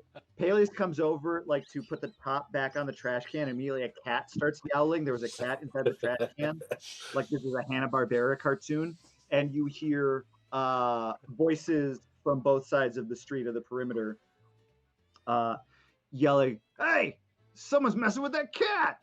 And like boots are coming this way. What do you guys do quickly? Oh man, I think we need to throw that cat really far. Do it. Mike, Do it. Mike, give me either an animal handling check or a sleight of hand check. I do have an animal handling. You do. I'd like to. While he throws the cat wherever it lands, I want to cast prestidigitation to make it like a meow sound right where. Okay. Mike, make your animal handling check with advantage for how well this is conveyed that it's a cat that is just fucking up trash cans. 21. Okay. Yeah, you reach. Both of you watch as Chrononicus reaches his hand out to the cat, and the cat like back and like gets angry, and you watch as Mike's eyes suddenly glitter blue for a second, as if to say "trust me," and the cat like nods once and jumps up onto his arm, and then Mike pitches the cat sideways out from it. The cat, weirdly enough, that like flying squirrel style, like puts its arms out and its legs out. That's enough for Peleus to be like, we should do some sound effects for it, like wow. Like a cat knocked over some trash cans and then immediately like leapt away, and it lands and it hisses both north and south, like on the street, and then takes off. And you hear the guards be like, "Oh, it's a cat," and someone else is like, "After that cat," and like one guy goes like running after the cat, and you hear the other guards go, "I mean, that's not really our job. Like,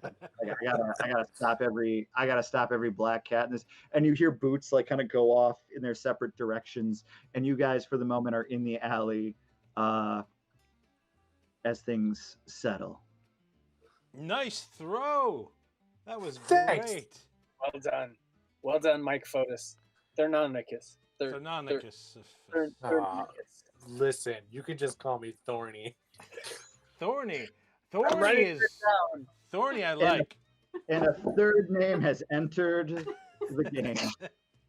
Thorny. I got it. It's Mike- written down. Mike, give me a perception check. Okay. Where's perception again? Oh, right there. 7. 7. You are saying like, yeah, call me Thorny, and everyone's like, yeah, that's great. No, that's it. It's quick. It's punchy. It's like, you know, it's like 2 syllables. It's great. And you hear a voice on your shoulder go, "Yeah, it's great. Like I really can't, like, you know, it's great. Like it's like memorable, but like I don't know a Thorny." And you look, and perched up on your shoulder, about like 2 feet tall in like a hooded robe, is a small like bipedal creature who you see immediately kind of like flips down on its feet hanging from the back of your shoulder and is pawing through your messenger bag. What the? It's like Yoda. It borrows many beats from Yoda. Well, I mean, that's bothering me. Mhm. That it's doing that. So I think, well, I don't want to attack it because maybe I need something from it. I just go to showed the audience at home what it looks like. Oh, great. I was going to say, as it flips over, yeah, its hood falls back, and you see that it seems as though like its skin and body is made out of like this dark dripping liquid, like thicker viscous liquid. Its fingers end in what seem to be like pen nibs from like old timey pens. And it's got 2 little like horns coming out of its forehead as it is frantically going through your bag. So not cute. Yeah, no, not cute. It kind of like that being said, as you look down at it looks up at you with just these needle teeth. Ugh. And it's just like so many things in the bag of Thorny. Thorny, am I right? And is like going through. Is like, oh, string. I love string. I love that. It's like, it's like a black circle, a black wide circle. This is and like tossing that to the side, and is like pawing through your bag. Well, I would like to cast a spell on this thing. Please do. Yeah. Mage hand, please. Yep. That's pretty appropriate. It has been illustrated that it is quite small. Mage hand is able to move about 10 pounds.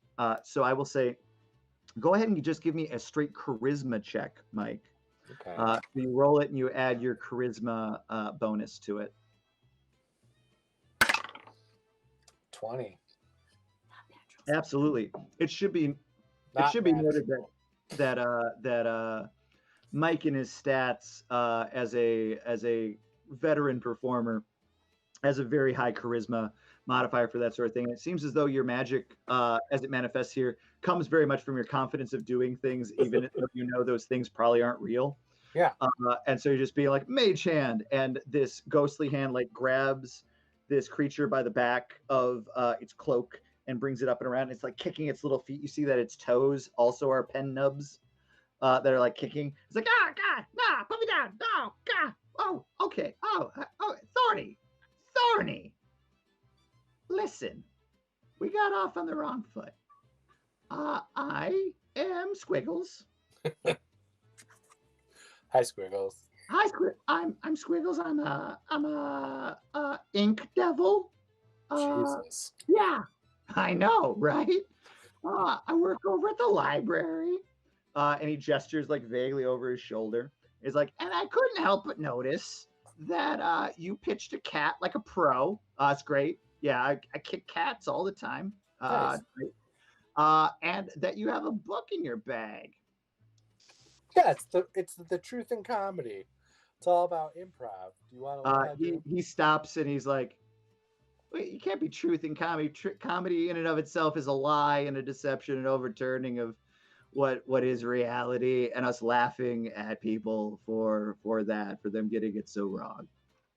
No, it's more of a release of tension. It's why horror movies and comedy are kind of the same thing. They have the same beats.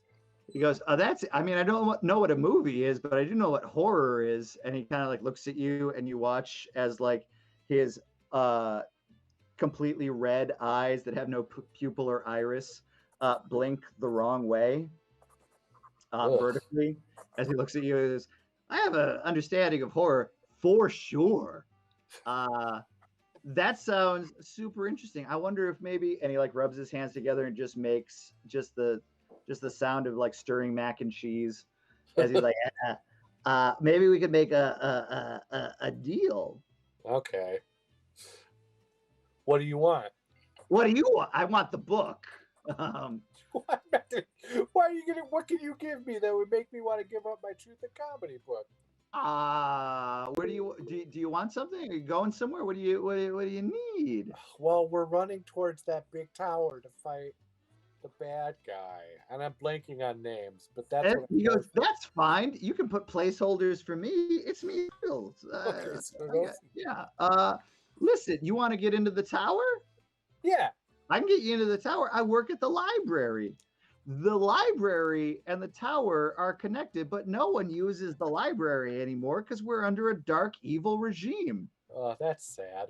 He goes, it's a little on the nose, but yeah, it's kind of one of those things of like public libraries aren't doing well in a system run by a queen of void and shadow. Well, yeah, then I need your help, bud. You could have this book, but I need to know how you're gonna get me in there. Okay, and he like he kind of like tries to lean in closer, but you are holding him by mage hand, so he's like, okay. There's a tunnel that connects the two. That again, no one pays attention to the library, so we could go through that. All to right. get you in there.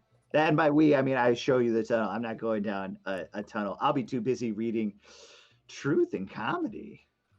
It's a good one.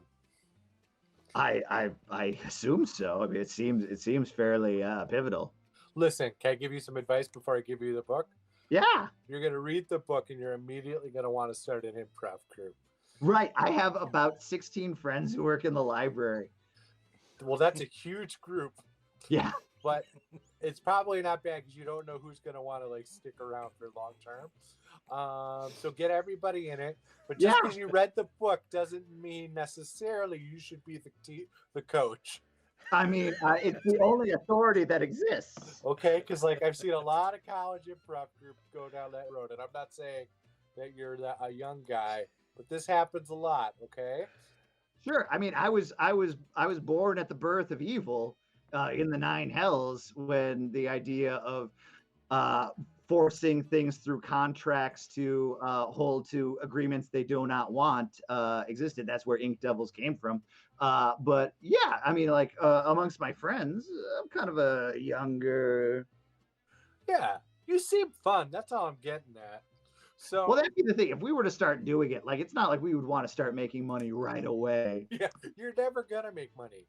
So wait, what? That doesn't sound right. We're really funny. Oh yeah, no, that's almost a guarantee you won't make money. So, talk about truth. Yeah. So anyway, you can have the book.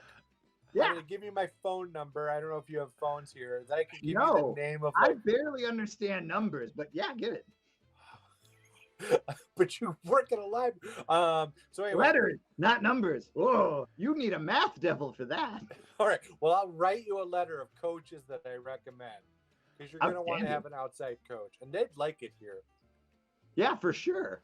You'd be surprised how cheap it is to live here. Yeah, it looks nice though. You know what it is? This place reminds me of an accessible Portland. Oh yeah, no, for sure. Especially since in this neighborhood, the property value just plummeted. Oh my god! And he like gestures to the sky ship that is just like done a complete flip. And he goes, "Well then, if I can have that old book, I will lead you on your way." All right, I'm gonna give you the book. It's probably not smart to just give you the book before you show me where the. He goes, "To be fair, we've made a verbal agreement, and I am very strictly bound by that as an Ink Devil." All right, well then let's do this. Yeah. You hand him the book, and as he takes the book, he goes, "Oh, this is great. This is like a good it's a paperback. Got a good workout." And all of a sudden, his eyes like light up, and he like rolls back, and he goes,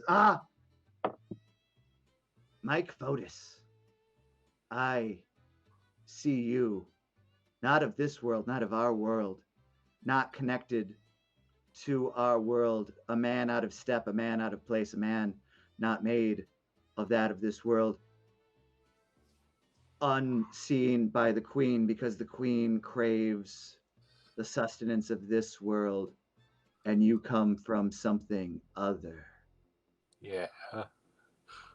And then his eyes like blink back. He goes, "This seems amazing. There's like a table of contents in the back. It's got like 4 authors. That's weird. Anyway, let's go." And he like, starts to like lead you off. And you guys follow him. He's really good to follow of the fact that he knows how to like dodge guards and that sort of thing. He has a naturally like scuttly way of moving. And you guys find yourself walking through the public library of the City of Darkness, which has like a lot of displays set up for authors that you're like, that makes sense. But it also like no one seems to be here. And he leads you down to sort of the crypts below, opens up a large wine barrel that's for some reason inside a library. That's real. It's just a door that leads to a tunnel, leads you down through the tunnel that snakes around and up and down 2 stairs. And at the end, he's like, "Up here, it's going to lead to the sort of like lobby of the Ebony Tower, and then right on the other side of the doors, you got the throne room, you got the whole shebang." This is great. Thanks, little devil guy. Yeah, and he like reaches out his like sharp nub hands that are like leaking ink, and he goes, honestly, Mike Fotis, it has been a pleasure, and I honestly look forward to chatting with you about this book, except for the fact that you'll probably be consumed whole by the Queen of Void and Shadow. Okay, I need to say something to you Yeah, too, okay? for sure, my guy. Short form is really fun. People read this book. I don't know. And It seems like it's like you get to joke and you're done. You get to joke and you're done. You get to joke. Like, it takes a lot of skill to do it, and I'm just saying that to you right now, and I'm being serious. I just feel like, I mean, for my humor, like the way it really comes into its own is if it gets a chance to breathe, and like we just like do a scene where like we're sitting on a couch with like 4 people for like too long. Okay, but I'm just telling you that that's a very that's an old way to look at things. Okay. So Okay. Well, I mean, I'm only so many pages into this thing, so like we'll do a talk back unless you know. Yeah, again, no, that's fine. We can unless talk about all this stuff. You and your essence is consumed by her. Okay, I gotta go, and he like scuttles down the hallway, holding the book that's almost his size. I like that guy. You did great. You know, I was going to interject, but you were on a roll. It's just Yeah. fun to sit back and watch. I need some popcorn. No. You had a successful two-man scene, and I didn't want to jump in for that third-person entrance, you know? That's a really good instinct. That's nothing, really. That's not. Squiggles would not have done the same for you. You guys all kind of got that read. Yeah. You would have seen that a scene was going well, and that he was, and he would want to be a part of it with nothing to add. Popcorn. So you guys are at the base of the stairs here. Lear, we're still trying to do a D&D thing. I hate to, yeah. I'm so sorry, you guys. Hey, do you remember last April Fools when Brent got way too drunk? I and he had did. Right. We were like 90 minutes, you guys. Is this your way of explaining I'm that? finally gonna get back at Brant. I am stone sober. I feel like that's not teaching Brant anything. I feel like it's mostly teaching me a lesson, and I didn't do anything. Are you sure? We started 45 minutes late, buddy. Oh. Yeah. I'll stop talking. It's okay. We're still on time for ending a 2-hour adventure. So Also, we've Great. raised $1,260 for Strike Theater so far. Woohoo! Actually, how much? $1,260. Thanks everybody who's Thanks, donated. everybody. It's thank incredible. you, everyone. Yeah. Also, it should be noted that Squiggles, the Ink Devil, the gift that was given by him to the group came from a poll to the audience as to whether or not it was to be given a weakness of the Queen, the dark secret of Mike Fotis's role in this, and the secret handily won. So that is why Squiggles got weird and told you about your relationship to the material plane that we are on. Oh, okay. It is deeply relevant, and the audience wanted you to know. Okay, great. Thanks, audience. You guys make your way up through the stairs, made of obsidian. Everything seems to be made of obsidian. What is obsidian? Obsidian is a dark, shiny stone. Marble. Like yeah, it's kind of like got a marble quality to it. When it breaks, it becomes incredibly sharp and jagged. And middle school DMs tend to make all of their sinister things out of it. Up to the point that while in middle school, they will at some point be called out for it.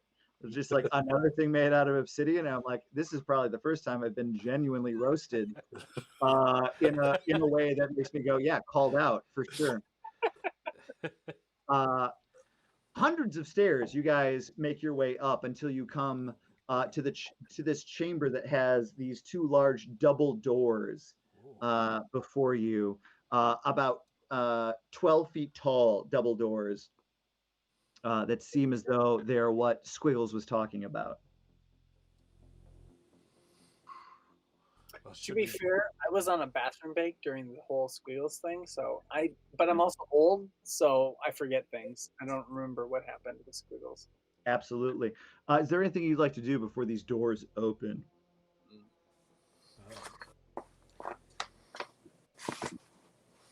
I'd like to give my friends inspiration. Oh, that's true. Oh. It lasts for 10 minutes. So you guys, you could just, give them both a little pep talk.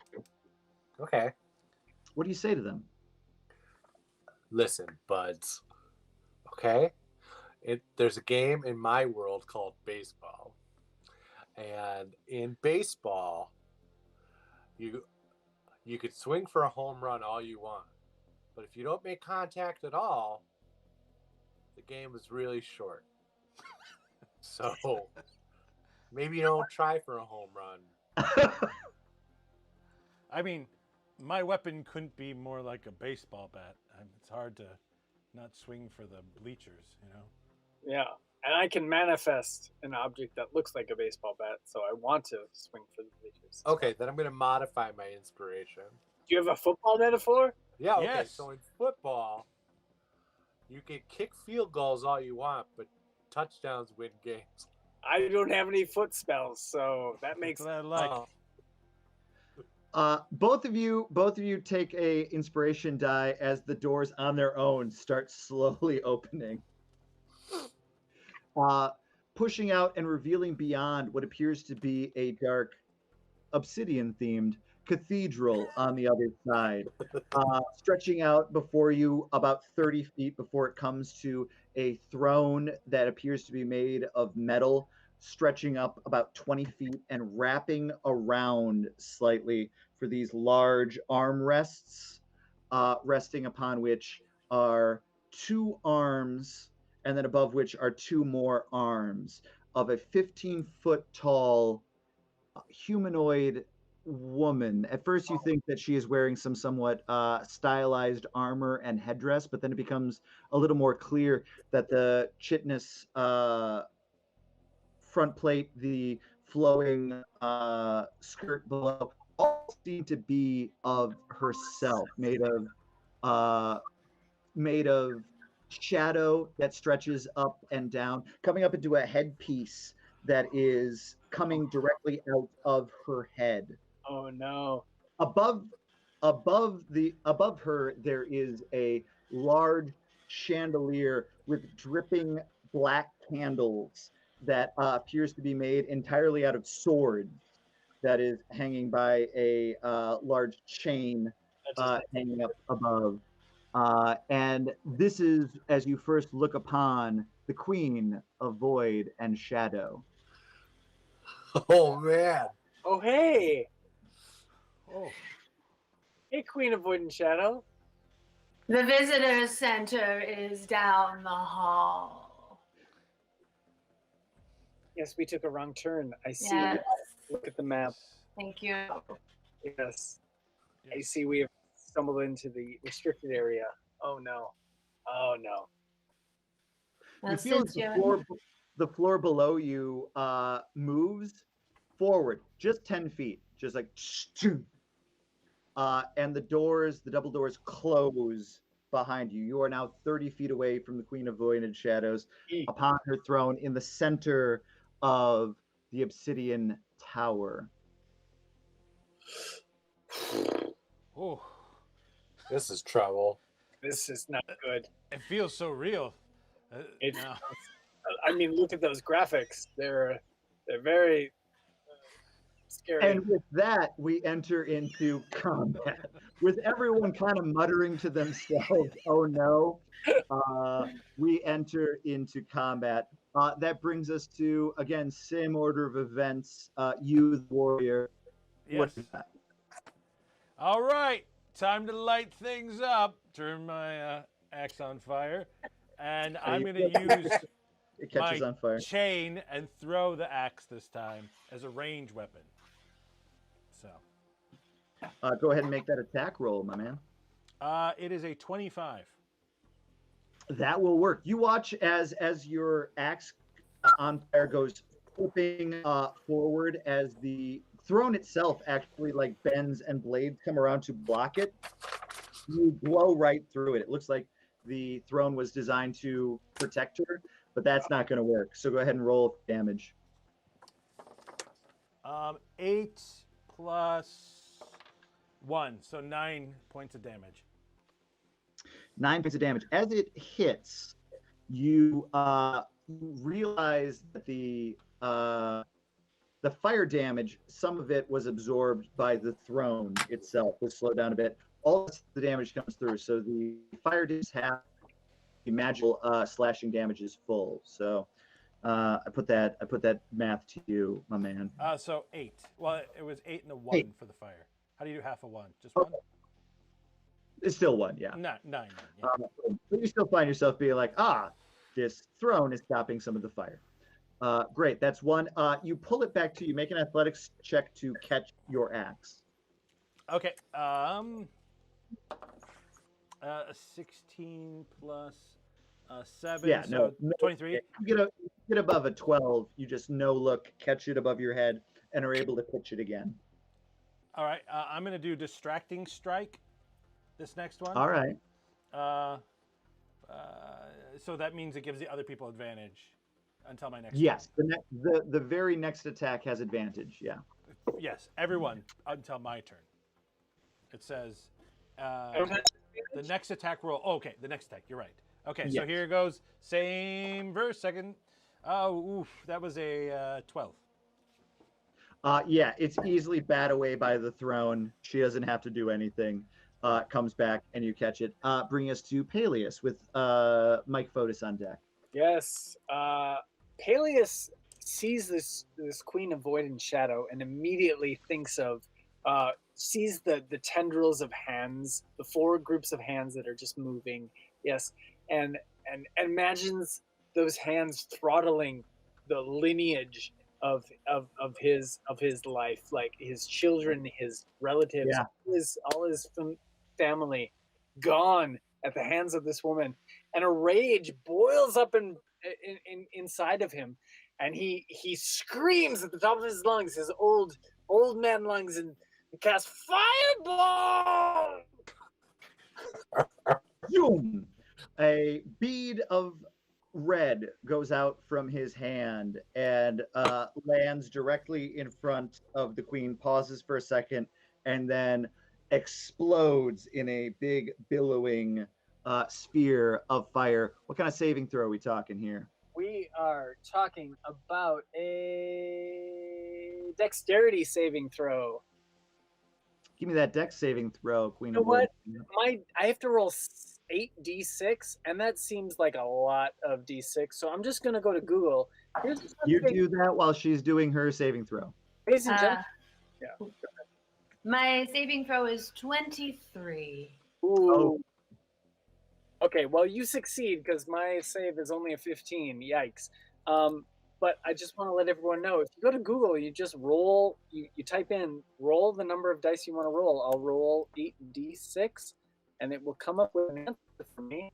The answer is 24.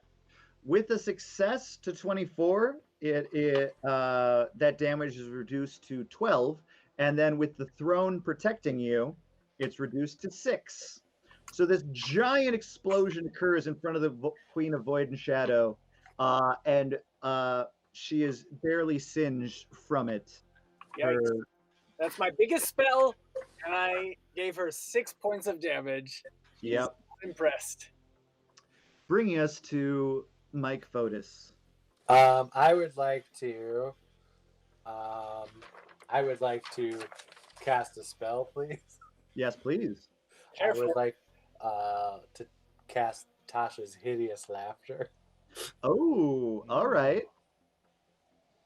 So I say something funny or something unfunny. What is it? What do you say? I say, "Oh, what's up, Disney movie bad guy?" Yes. That seems like a roll with disadvantage. What kind of save does she have to make? Is it a? She has to throw a wisdom saving throw of 14 or fall prone, becoming incapacitated and unable to stand for the duration. So a wisdom saving throw. All right, go for it, Queen of Void and Shadow. All right. That's a 19. Oh, The queen is rolling high tonight. You watch as I mean, like it looks like it starts to kick in a little bit, and the metal throne reaches forward and like strengthens her, like straightens her spine, like gets her into position. It kind of is working part as a throne, part as a prop, part as a back brace. And her posture is immaculate, and she does not laugh, which as we all know, that's rough. that is hard. But it seems as though she's getting a lot of help. I'm sorry, can you check your math? He called her a Disney villain. That brings us to the Queen of Golden Shadow. Unless Mike, you'd like to do it. I mean, you've given out inspiration to your buddies, so I don't know if you have another bonus action thing to do. I could. It says here I have a jack of all trades thing. Yeah. And I have an adaptable. Yeah, it's not going to help here. I mean, that's Yeah. just a general thing. Okay. So yeah, Queen of Void and Shadow. What do you do? She says, you came just in time. I was ready for a snack. And she casts Void. To be fair, I see what you're doing, Lear. She does not cast. She uses her Void I was ability. going to say, I don't have spells. I just have what's inside. You just are. I just Yeah. am the What- Void. What do they have to do as you use your Void ability? So I create a 30-foot vacuum around myself, and creatures, you, must make a DC 15 Charisma save. You're then sucked 10 feet closer to me, and if you succeed, it's 5 feet. If you are within 10 feet, you have to make a DC 15 Strength saving throw, or I swallow you, and you take damage. A lot just happened. Everyone make it. We'll break it down. Everyone make a Charisma saving throw. Oh, natural 20! I rolled a 5. Great. I rolled. Where's charisma? Charisma for you is your big one. Oh, I rolled a 19, and then I have a +4. Whoa! Yeah. Oh, You guys watch as the queen opens her mouth, her lower jaw breaks apart like the mandibles of an insect, and you watch as this dark void inside of her throat starts to pull life and energy towards it. You watch as the warrior, is like dragged forward on his feet, 10 feet closer. That being said, he did not move any closer, so he's actually only 20 feet away from her. Now, not close enough for that part. And meanwhile, Mike Fotis and Peleus, both of you kind of like reach down to like who you are as you're being like pulled forward. And Mike on a certain level is like, this can't be real. That's buck wild. Is she an insect? What is she? And so you move forward 5 feet. Okay. Also, what is Disney? Disney? Oh, interesting great. that you wouldn't know What? that. I don't understand the word. That brings us to the warrior's turn. all right. Time for a little smashy. I'm gonna run up and hit her Yep. with the axe this time. Yeah, you run up, so you're right up against her. Boom, go for it. I rolled an 18. Oh, ties. Yep. Yep, that works. That Yeah. hits. All right. That's going to be 2 plus 3 because it was a 6. So 5. So 5 points of damage. 5 points of damage. Boom. And I'm going to use. What kind of damage was that? Well, the second one was fire, but I already halved it. So. There we go, Brant. Thank you. Nice. Yeah. Let's see. And I'm going to do I'm going to do the same thing. I get 2 attacks. You can do Do it. it. That's a 24. You, the warrior. Do your thing. 3 plus fire damage, which is another 6. So 6 points. You've 6 done total. it, Yeah. my friend. And then I'm going to use my action surge, Oh, there we go. which I can use as an attack, right? Yeah, you get to just make 2 attacks. Like you get a new action. Oh, well, Like here we go. I'll make it quick. You kind of like digs deep down. You guys watch him go like twice as fast as you've seen him go before. 19, Hits. a 12 plus 1, so that's 13. And then Yep. we'll do it again. Oh, I dropped it. Sorry, Sass. You told me to get a box, and I didn't. You didn't. But then again, I think you've been taught your own lesson. 21 to Hit. hit. Yep. And that's going to be a 5 plus half of that, which is 1. So 6 more points. 6.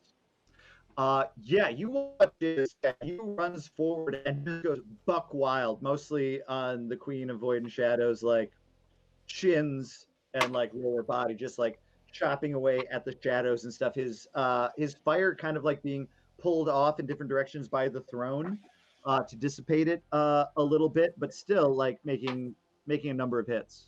And I'm going to use another superiority die. Yeah. And make that my distracting strike because I hit that time. Okay.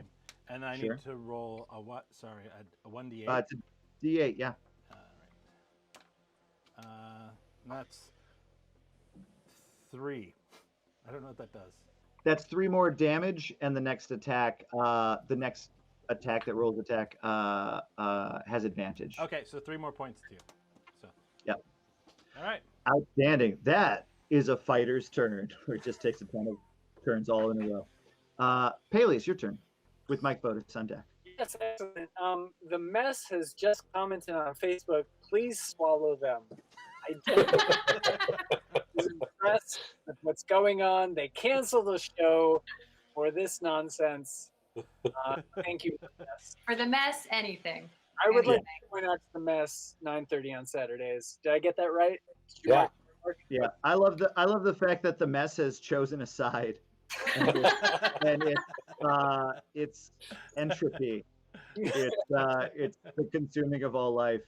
But that being said, they're very fun. Mess. We've so far raised $1,260 for Strike Theater. It's okay if we get swallowed. It's okay. I would like to cast Hold Person on the Queen of Void and Shadows. All right. Queen of Void and Shadows, could you please roll a wisdom saving throw? Please and thank you. 17. God damn you! Queen of Void and Shadow. You watch You're in my damn throne room. Peleus reaches out and he just makes this gesture to like hold her in place, and 2 of her arms come up and they are frozen, and then the other 2 arms come up like they're breaking the grip on the other 2 arms, and she is not held. Wait, does he had advantage on that spell? Does he get to? Did I? It does not have advantage on saving throws. It's an advantage on attacks, Gotcha. that sort of thing. So spells that make an attack roll or physical attacks. Gotcha. Even if it comes back around to you, it would be advantage for you. Okay, great. I do have an inspiration die, but that's what I did, and it failed, and I am so upset. I can't explain how upset you killed my entire lineage. Like, you were having no effect on this deeply. I'm 89 years old, and I'm the last of my line. Do you understand? You look just as delicious as everyone who came before you. Let me So- just say. Ooh. Yikes! Mike. Yeah. Bring us to Mike Fotis. Mike, you see as bronze and brains are being thrown at the Queen of Void and Shadow. You are in this cathedral where the throne is defending her. Up above, this sword-covered chandelier is whipping back and forth because of the huge amount of action like that is going on. The candles up top are like flickering around, making long shadows around all of you. What Okay. would you like to do? Well, first I do a somersault just to get pumped. Yeah. for sure. And then Give me an acrobatics check. okay. 18. Where's Good. my acrobatics? Good. Get those high numbers out of here early. 19, baby. Yeah, you watch this as Mike Fotis does a no-hand backflip. Yeah. Whoa. It's sweet. Woo! Yeah, the queen does go, ooh, Everybody's Yeah. pretty psyched. wow. And then I take I choose a metal object because I'm going to cast a heat metal spell, if that's Yeah. okay. Yeah, what are you going to cast heat metal on? That sword chandelier. Oh, very nice. Very nice. Go ahead and roll damage on that real quick. Come on, baby. It'll be good. It's a 2. Oh, wait. And do I get an attack bonus on that? Doesn't matter. I don't know. That being said, you don't have you like 2 is enough for the fact that you look up, you see the again insanely thick ship anchor chain that's laid down to it.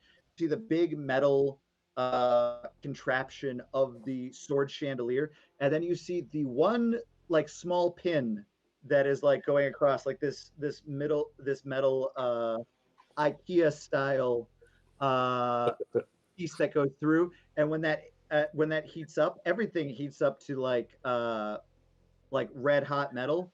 That pin bends, snaps, and the whole chandelier falls down on top of her. Nice.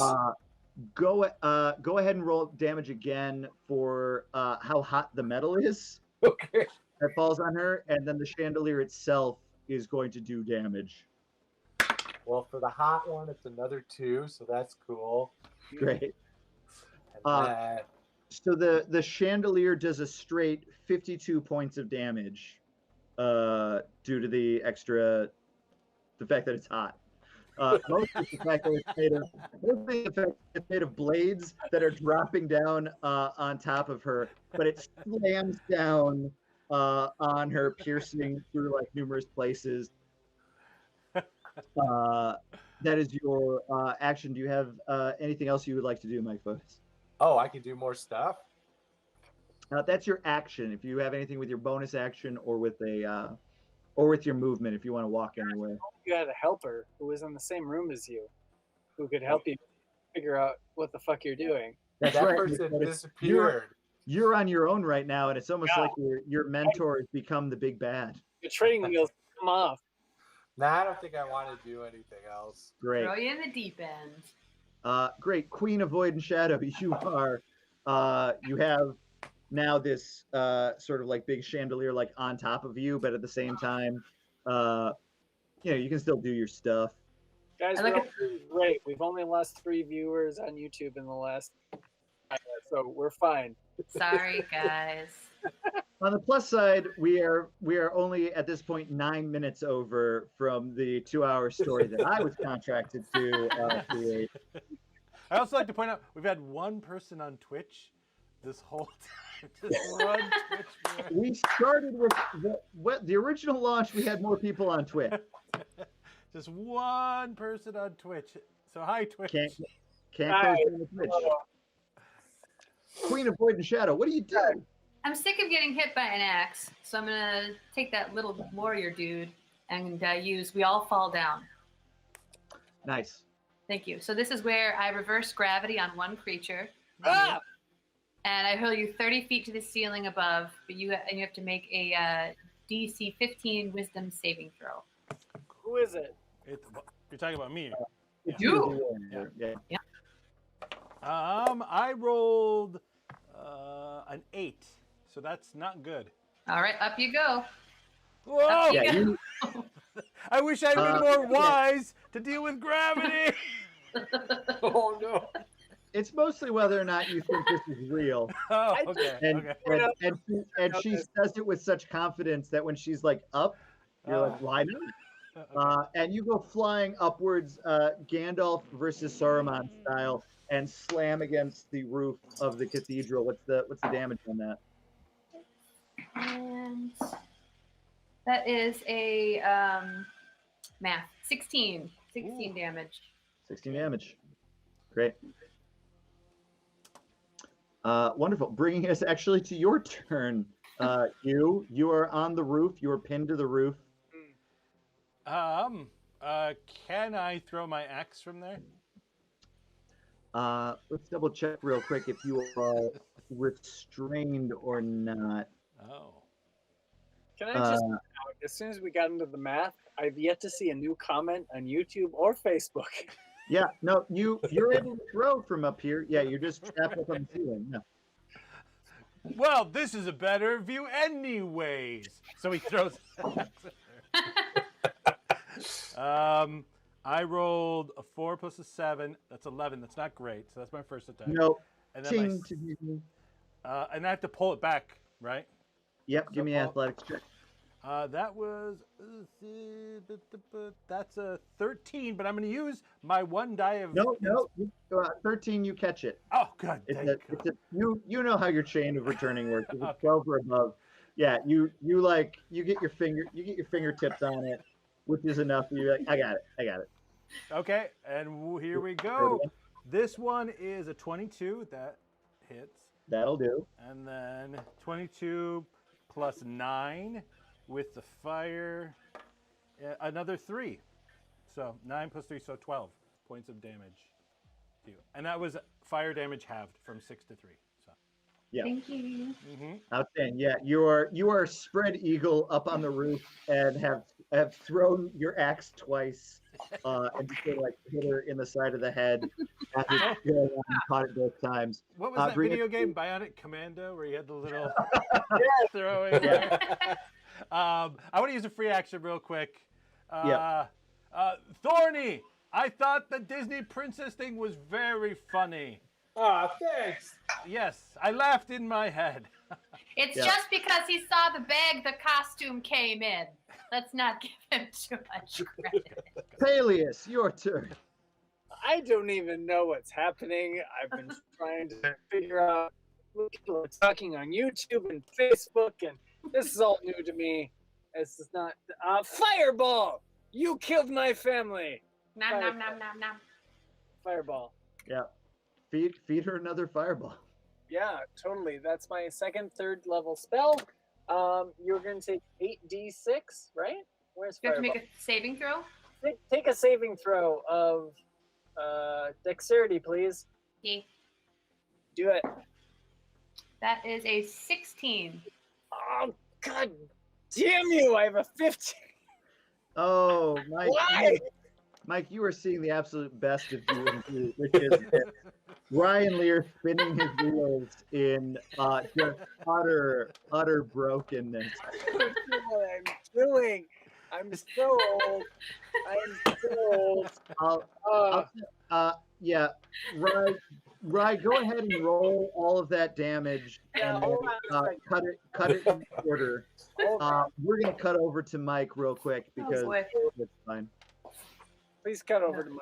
I'll roll that damage. Yeah, you roll that, and at any point tell Anna what the damage is. But yeah, You will see the damage. Sharing screen. Thank you. Oh my God. Thanks, Ryan. Mike, what would you like to do with your turn? Are you Oh my ready, God. everyone? Here comes the damage. The damage is 26 divided by 2, which is 13 divided by 2, which is 6.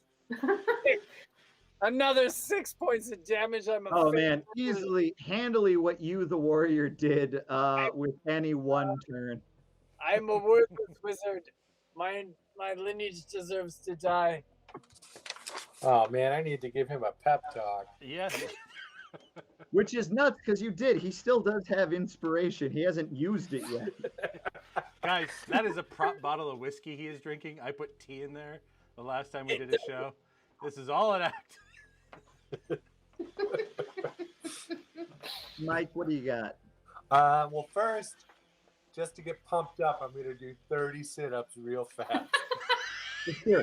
Give me an athletics check. Okay. Athletics is next to your strength. An 8. So it's just An an eight. 8. You get about 8 sit-ups into it. Okay. And then you're like, we've only got 6 seconds on my turn. I should probably do something and get back up. That's impressive. So then I decide to attack with my ladder. Is that okay? Do I Great. still have my ladder? You do. No, you didn't give that away. So you're gonna run forward and then attack with your ladder.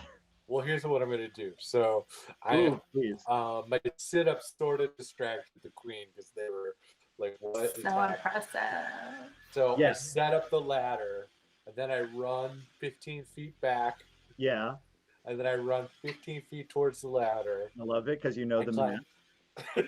I climb up the ladder and I jump off of it. And Uh-huh. then and then I have my elbow out like this, and I Okay, just like so it's not the ladder so much that's attacking her, so much as you are doing a WWF move. Yeah, I just did a sweet ass move.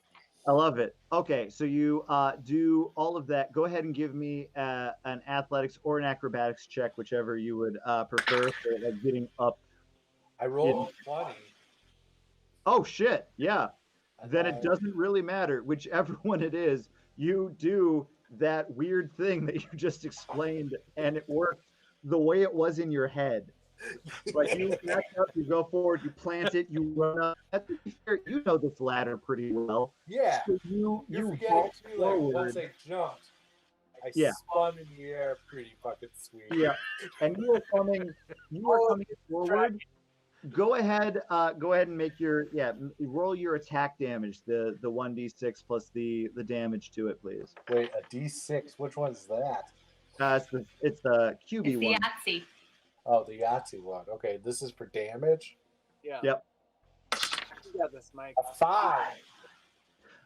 5. You come forward. Is there any pluses or anything like that to it? I don't know. Where do I find that?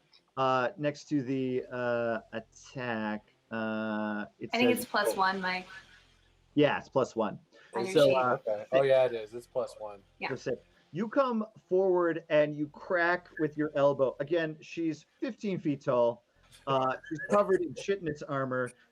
She is in this entire cathedral of darkness that was apparently made by her will, and she consumes fireballs with no problem. That being said, as you come up with that natural 20 with the acrobatics, you get up high enough to get to the side of her face with your elbow as you throw this elbow.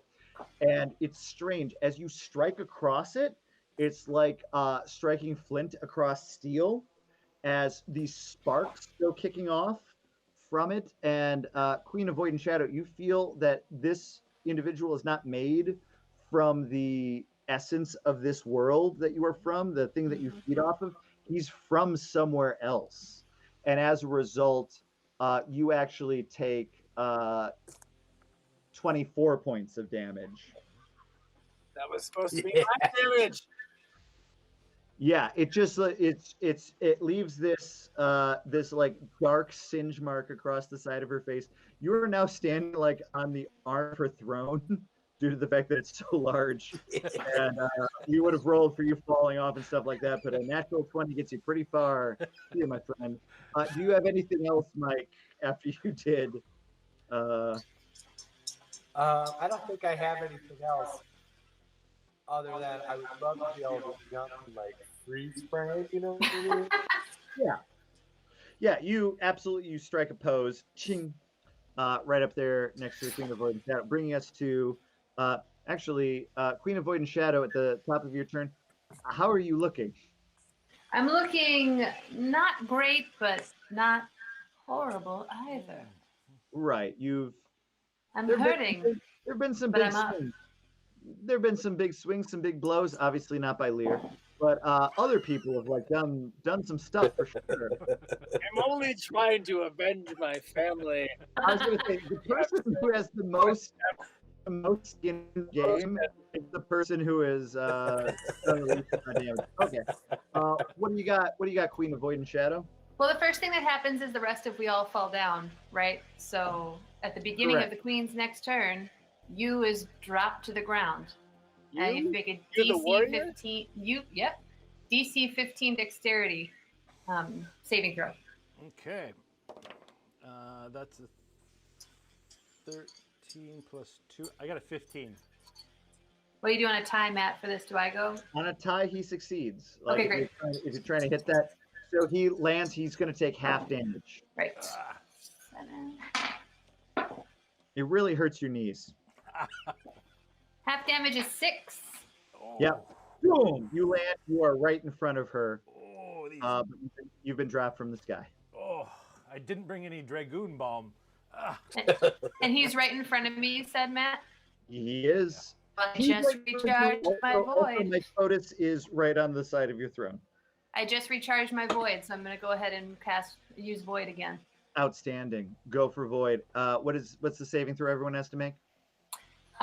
If they're that close to me, So if you're farther than 10 feet, it's a DC 15 charisma. If you're within Everyone- 10 feet, it's a DC 15 strength. Oh, that's right. You've Okay. lost So everyone. a strength saving throw for you, a strength saving throw for Mike, and a charisma saving throw for Peleus. Hold on. What'd you say? You muted yourself, Matt, so we don't know why you're going to go away. Matt, My children, hold on 1 second. Everyone give the results to Anna. Anna knows how this works out. Okay. Yeah, that's Anna, right, I do. Anna, if you do swallow someone, you can only swallow one person, so you have to choose. Okay. I rolled a 2, and I have a -1 to charisma. I keep talking about my family, and nobody wants to listen to my sob story. So I have a -1. I rolled a 1. I rolled a I think 50. you were 30 feet away from me though, weren't you, Lear? I don't know. So now you're 10 feet. So let's say you're 20 feet. Was I 30 feet away? Yes, I was. Lear, you're doing a charisma check, buddy. Yes. No, I know. -1. Negative. Oh, you're Okay. just no fun at parties. That's what that No means. fun. I bring the whole mood down. I was a strength check, and mine was 15. We tied. I think I'm it gonna goes to you. I think because I you're think it the goes to me on this. No. Yeah. you're the aggressor. A tie goes to the person who is trying to succeed. Like Okay. So it's the opposite of attack rolls. right. So let me just So clarify. confused. I fell down from the ceiling, did a killer superhero land. It hurt a little bit, Yeah, and your then point land. you sucked me in, and I went no, and just pulled back. Right. No, You no. just said no. Anna, can I My- just say, people on YouTube are impressed with your knowledge of D&D. Oh Yeah. boy. Oh, You know what you're doing. Queen. Anna- I Yes. learned it all from Matt the Sass. There's a reason why Anna was cast in this part. And it was because I'm like, what if we just farmed out all the work of the Queen of Void and Shadow to someone who could just run it? Never done it before, and I was very happy with how it's turning out so far. So, Mike, what was your saving throw strength-wise? Well, I threw a 7, and but then do I have a +1 on my strength? You do. You're So Mike I have an Fotis. 8. You're a little stronger than you look. Yeah. So I guess it's an 8. I swallow Mike Fotis. Mike Fotis is No. fully. You try to swallow you. It doesn't work, and you just turn the vacuum that is your mouth to the side of the throne. Mike Fotis is fully pulled in to your jaws. Mike, you are pulled into, as soon as you get past her teeth, it seems very clear that the other side seems to look like the darkness that's in between stars. Oh, wow. As you are pulled forward and are consumed within her. Anna, do any of the things that happen to him next happen now or on his turn?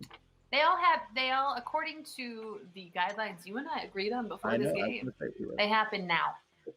Great. You are pulled in. What kind of damage happens to him? Wait, no, they take damage at the start of his turn, so I can roll for it now, but he'll take it? Or what do you Sure. think? Oh, then we'll come back around to his turn for what happens. The important thing for you, Mike, is that you are in a darkness more complete than you have ever seen before. And also, it's strange that nothing is touching you, but you are within the void and the shadow of the Queen and Void and Shadow. Bringing us to Brant. Yes. I mean, I really got one thing that I do, and it's use the axe. I mean, you do you, Queen. All right. I don't have any poems or jokes I need to do. Just all right. I rolled 12. Doesn't work. Okay. Oof. We got to warm up. Warm up. Arms. Yep. And I rolled a 16. Nope. You watch. as I'm the busy throne- eating people. Oof.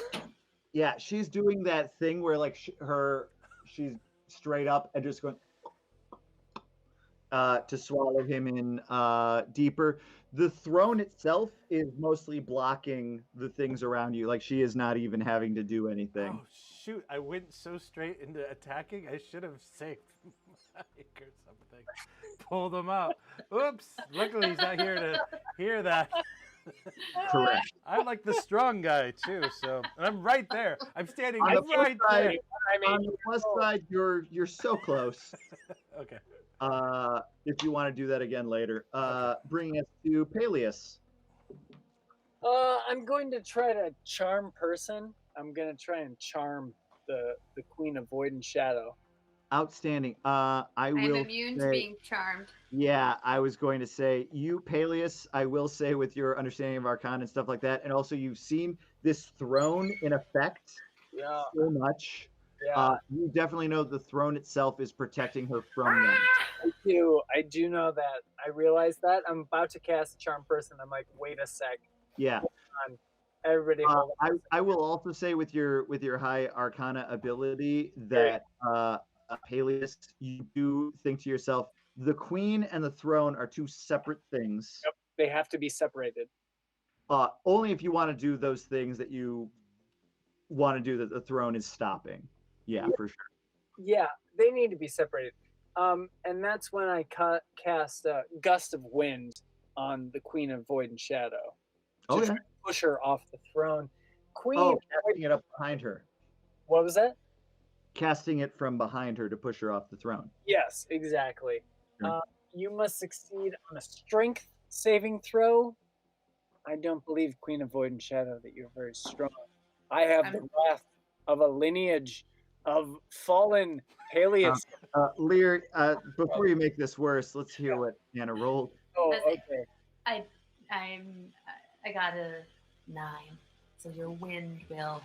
Oh, Whoa! yes, yes.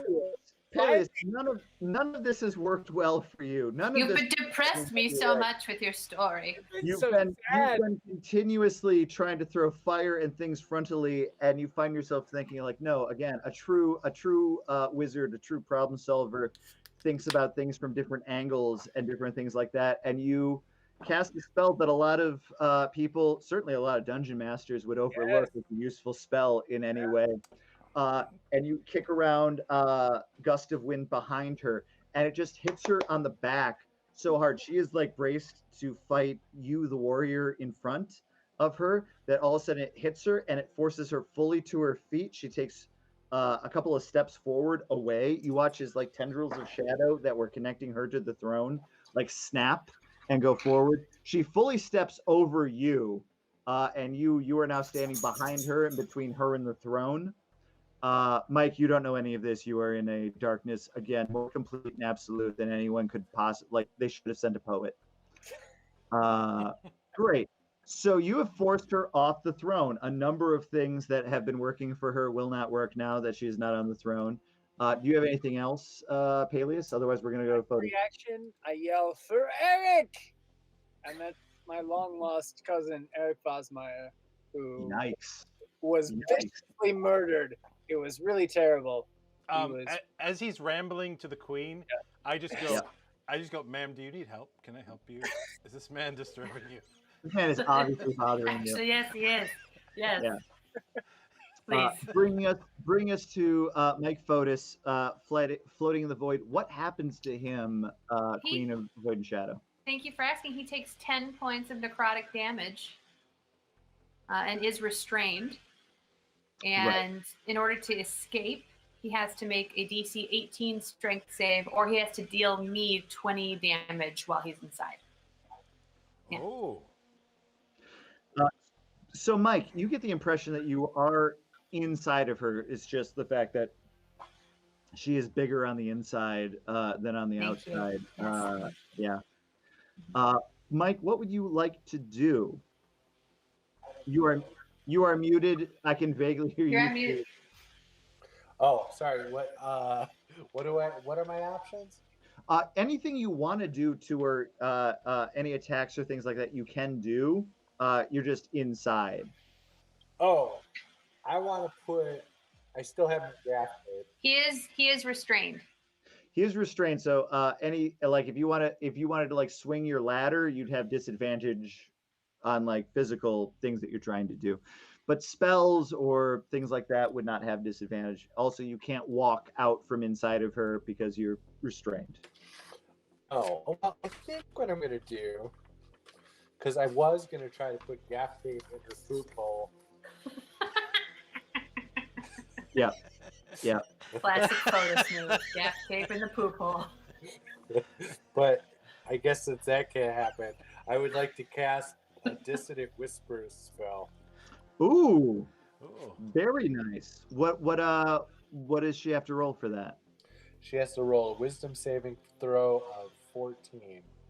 I will say, due to the fact that it's taking place within her, Anna, roll with disadvantage due to the fact that the creepy inner voice does seem like it's taking place inside of her. Can the creepy thing I say just whispering, "There's gaff tape in your pool"? Yeah, for sure. Doesn't have to be true in order for it to take effect. She suddenly gets incredibly self-conscious about the state of her rectum because she rolled a 1, baby.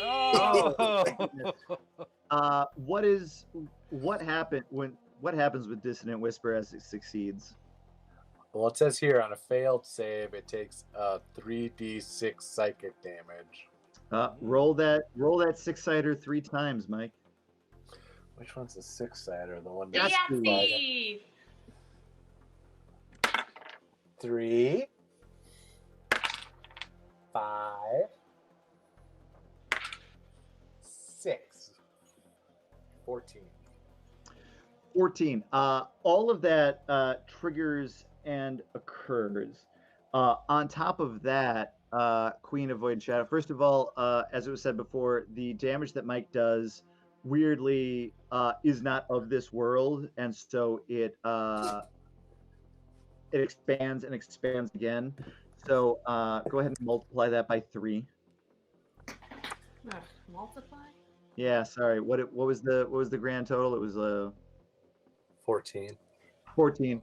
That's 42. 42. 42 points of 42. damage. 42. And then you feel this burning inside of you, again, due to the fact that he himself is within you and does not. Normally, at this point, you've swallowed a lot of. So many people You've and things. swallowed people who have been screaming at most of Peleus's family. Mm. A lot of things like that. At this point, you would normally be doing necrotic damage and gaining hit points from them. If you had swallowed Peleus, you would be getting these things. This instead is going the opposite way, and you rapidly take 45 points of damage due to the fact that this is not going correctly with your body. Like, it's On not top of the 42? Yes. Oh man, that sucks. Sorry. Which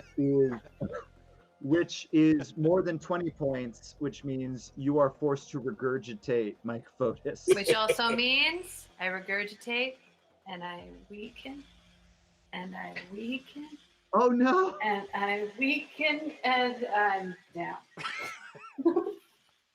And then Matt, I run up to her while she's down Yeah. and I whisper, you're never gonna know if there is gaff tape in your pool." Yeah, you run What forward. is gaff tape? It takes a bit of a run due to the fact that she is 15 feet tall. She doesn't know what gaff tape is. But yeah, she is like in her last throes, and you lean forward and you whisper that.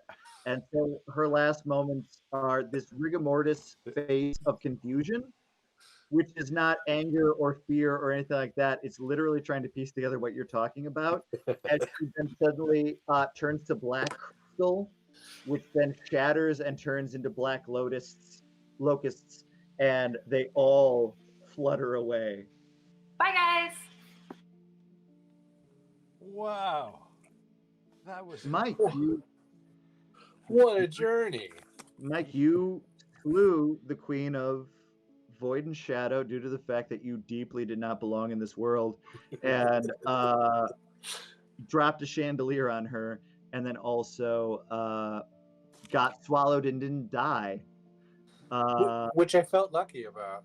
I know, honestly, it could have dealt an awful lot of damage, and then you would have just got nommed.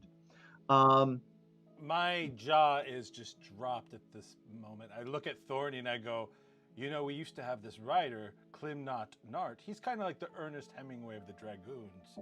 And he used to tell about a hero that would not look or act like one, or even smell or talk like one. And you're that hero that he wrote about. Peleus, did you see any of that? You're muted. None of that. So Peleus shows up and pushes a woman off a chair and calls it a night. Yeah, you get I'm very old. the warrior gets done saying that while clapping Mike Fotis on the shoulder and helping him stand up. Mike, you are covered in like a weird void ectoplasm due to the fact that you've been sucked into both the digestive system but also like antimatter. Sure. And you are helped up. A door opens from a side chamber and a toilet flushes as Peleus comes out, very much concerned about what happened. Yeah, everyone is here now in the aftermath of this cathedral that now has a throne with no one upon it. What do you all do? I say, as a gag, let's put Peleus on the throne. I say as a gag, as a joke, what happened?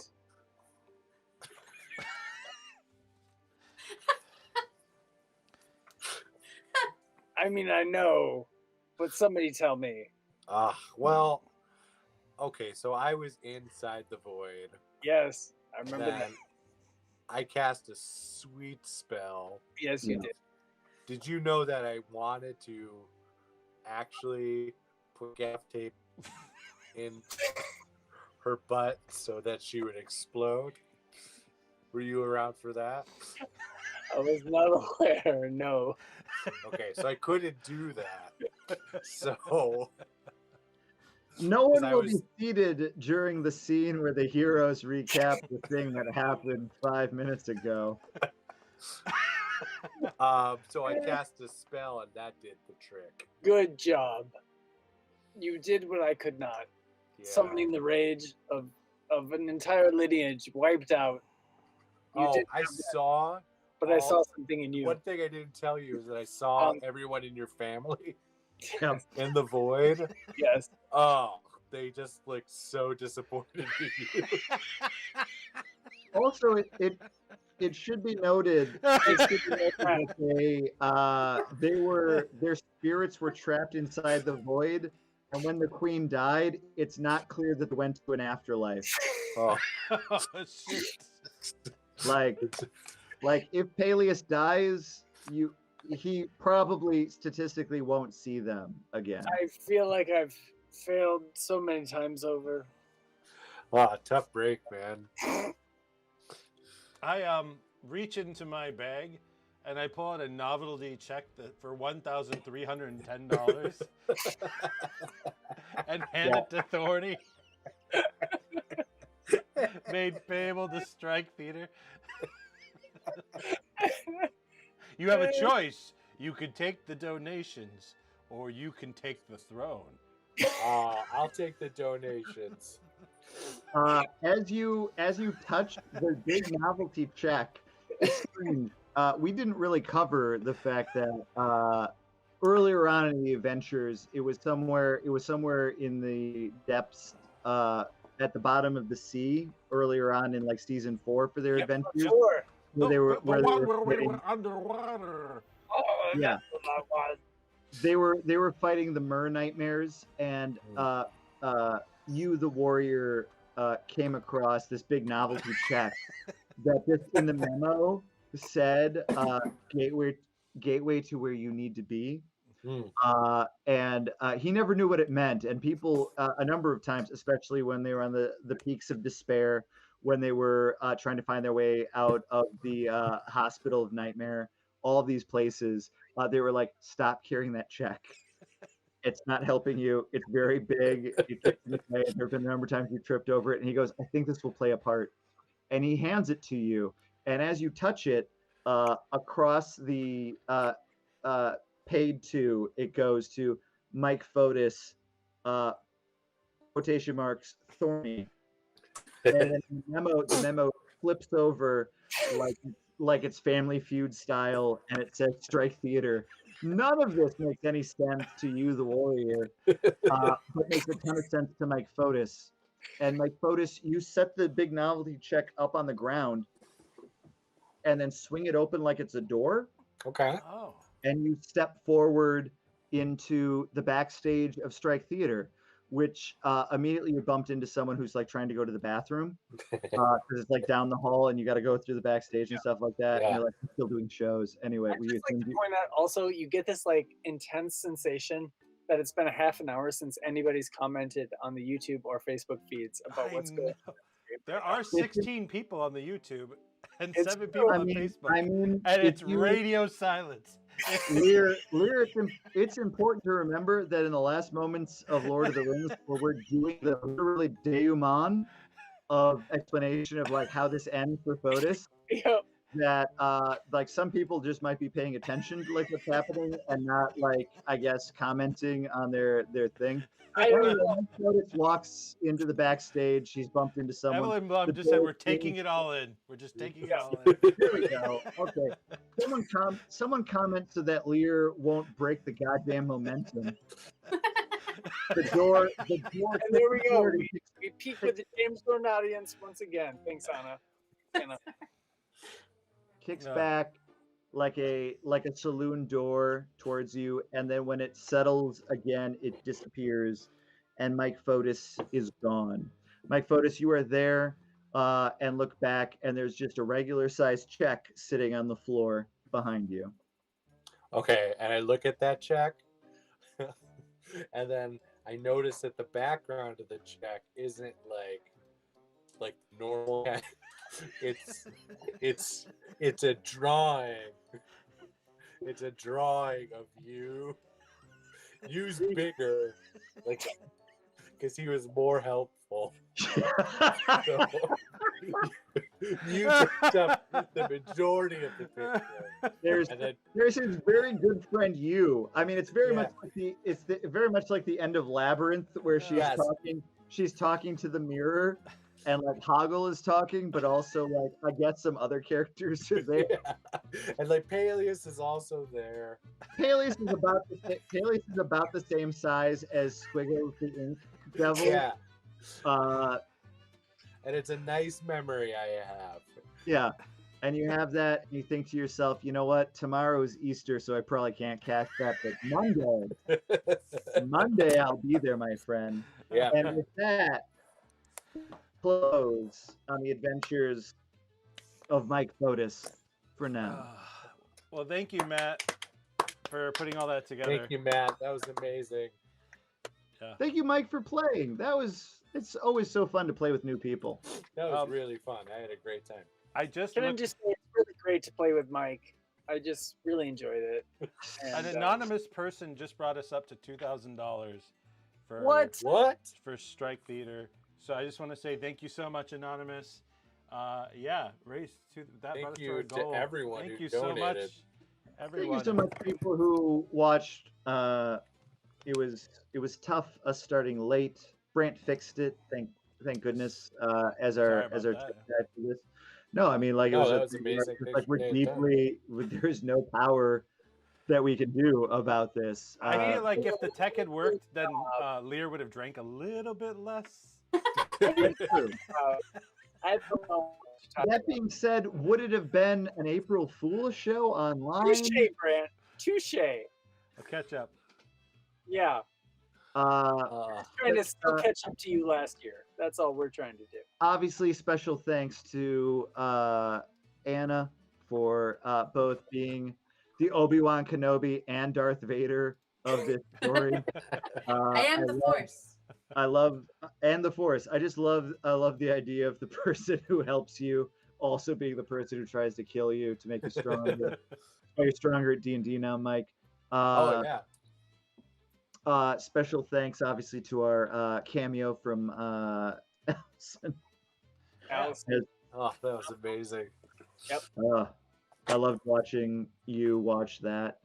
And then special thanks to the audience and the voters who decided what it was that Squiggles would give the party as a helpful thing. We are And getting in general, thank you to Mike Fotis for the fact that I knew there would be some good improv scenes in there, but I didn't realize it would become such a breakdown as to how to make an improv team. It kind of is on me. Like I thought, like as it was happening, I was like, I don't know why I didn't think this scene wasn't going to happen. Michael Crafting left a very good comment on Facebook, which was comment. So I think we did. Yeah, we got Thanks, it. Michael. Yeah. Nailed it in one. Well, with that, everyone, good job. Good night. Thank you all so much for joining us. I think I'm going to say it's important to point out that Matt Spring, right before the pandemic started, was ready to start a Dungeon Master business where he would help people run campaigns. He would like set up everything. He'd have a campaign. So if you want to have the kind of fun that we had tonight, you should get in contact with this guy. Yeah. I don't have the website up and running yet due to the fact that the pandemic has been going on. But if you would like to hire me as a DM, I would run a personalized adventure like this for you, either one adventure or I would run many. My pledge to you is I will spend too much time in crafting, I was just in going to point crafting that a out. story and making it about what it is you want your story to be about.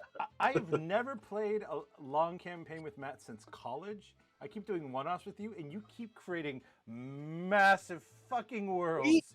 We had to hours. cut stuff for tonight because we started late, and so he made too much stuff. Good job. Yeah, I cut a portion of it that could go. But then again, I did kind of know that I would have to cut something because I knew at some point there would definitely be some like good scenes going on. Due to the fact that again, this is improv with gambling, so part of it is hyena men are trying to eat you, but also part of it is usually adventurers being like, "But what do you want me to do? Like, what is going on with you, man?" And that's part of it too, because if it goes well, that helps you in the overall. If it goes poorly. And Lear can tell you, because we've run many adventures before where his role-playing scene has gone, honestly, the worst it could go.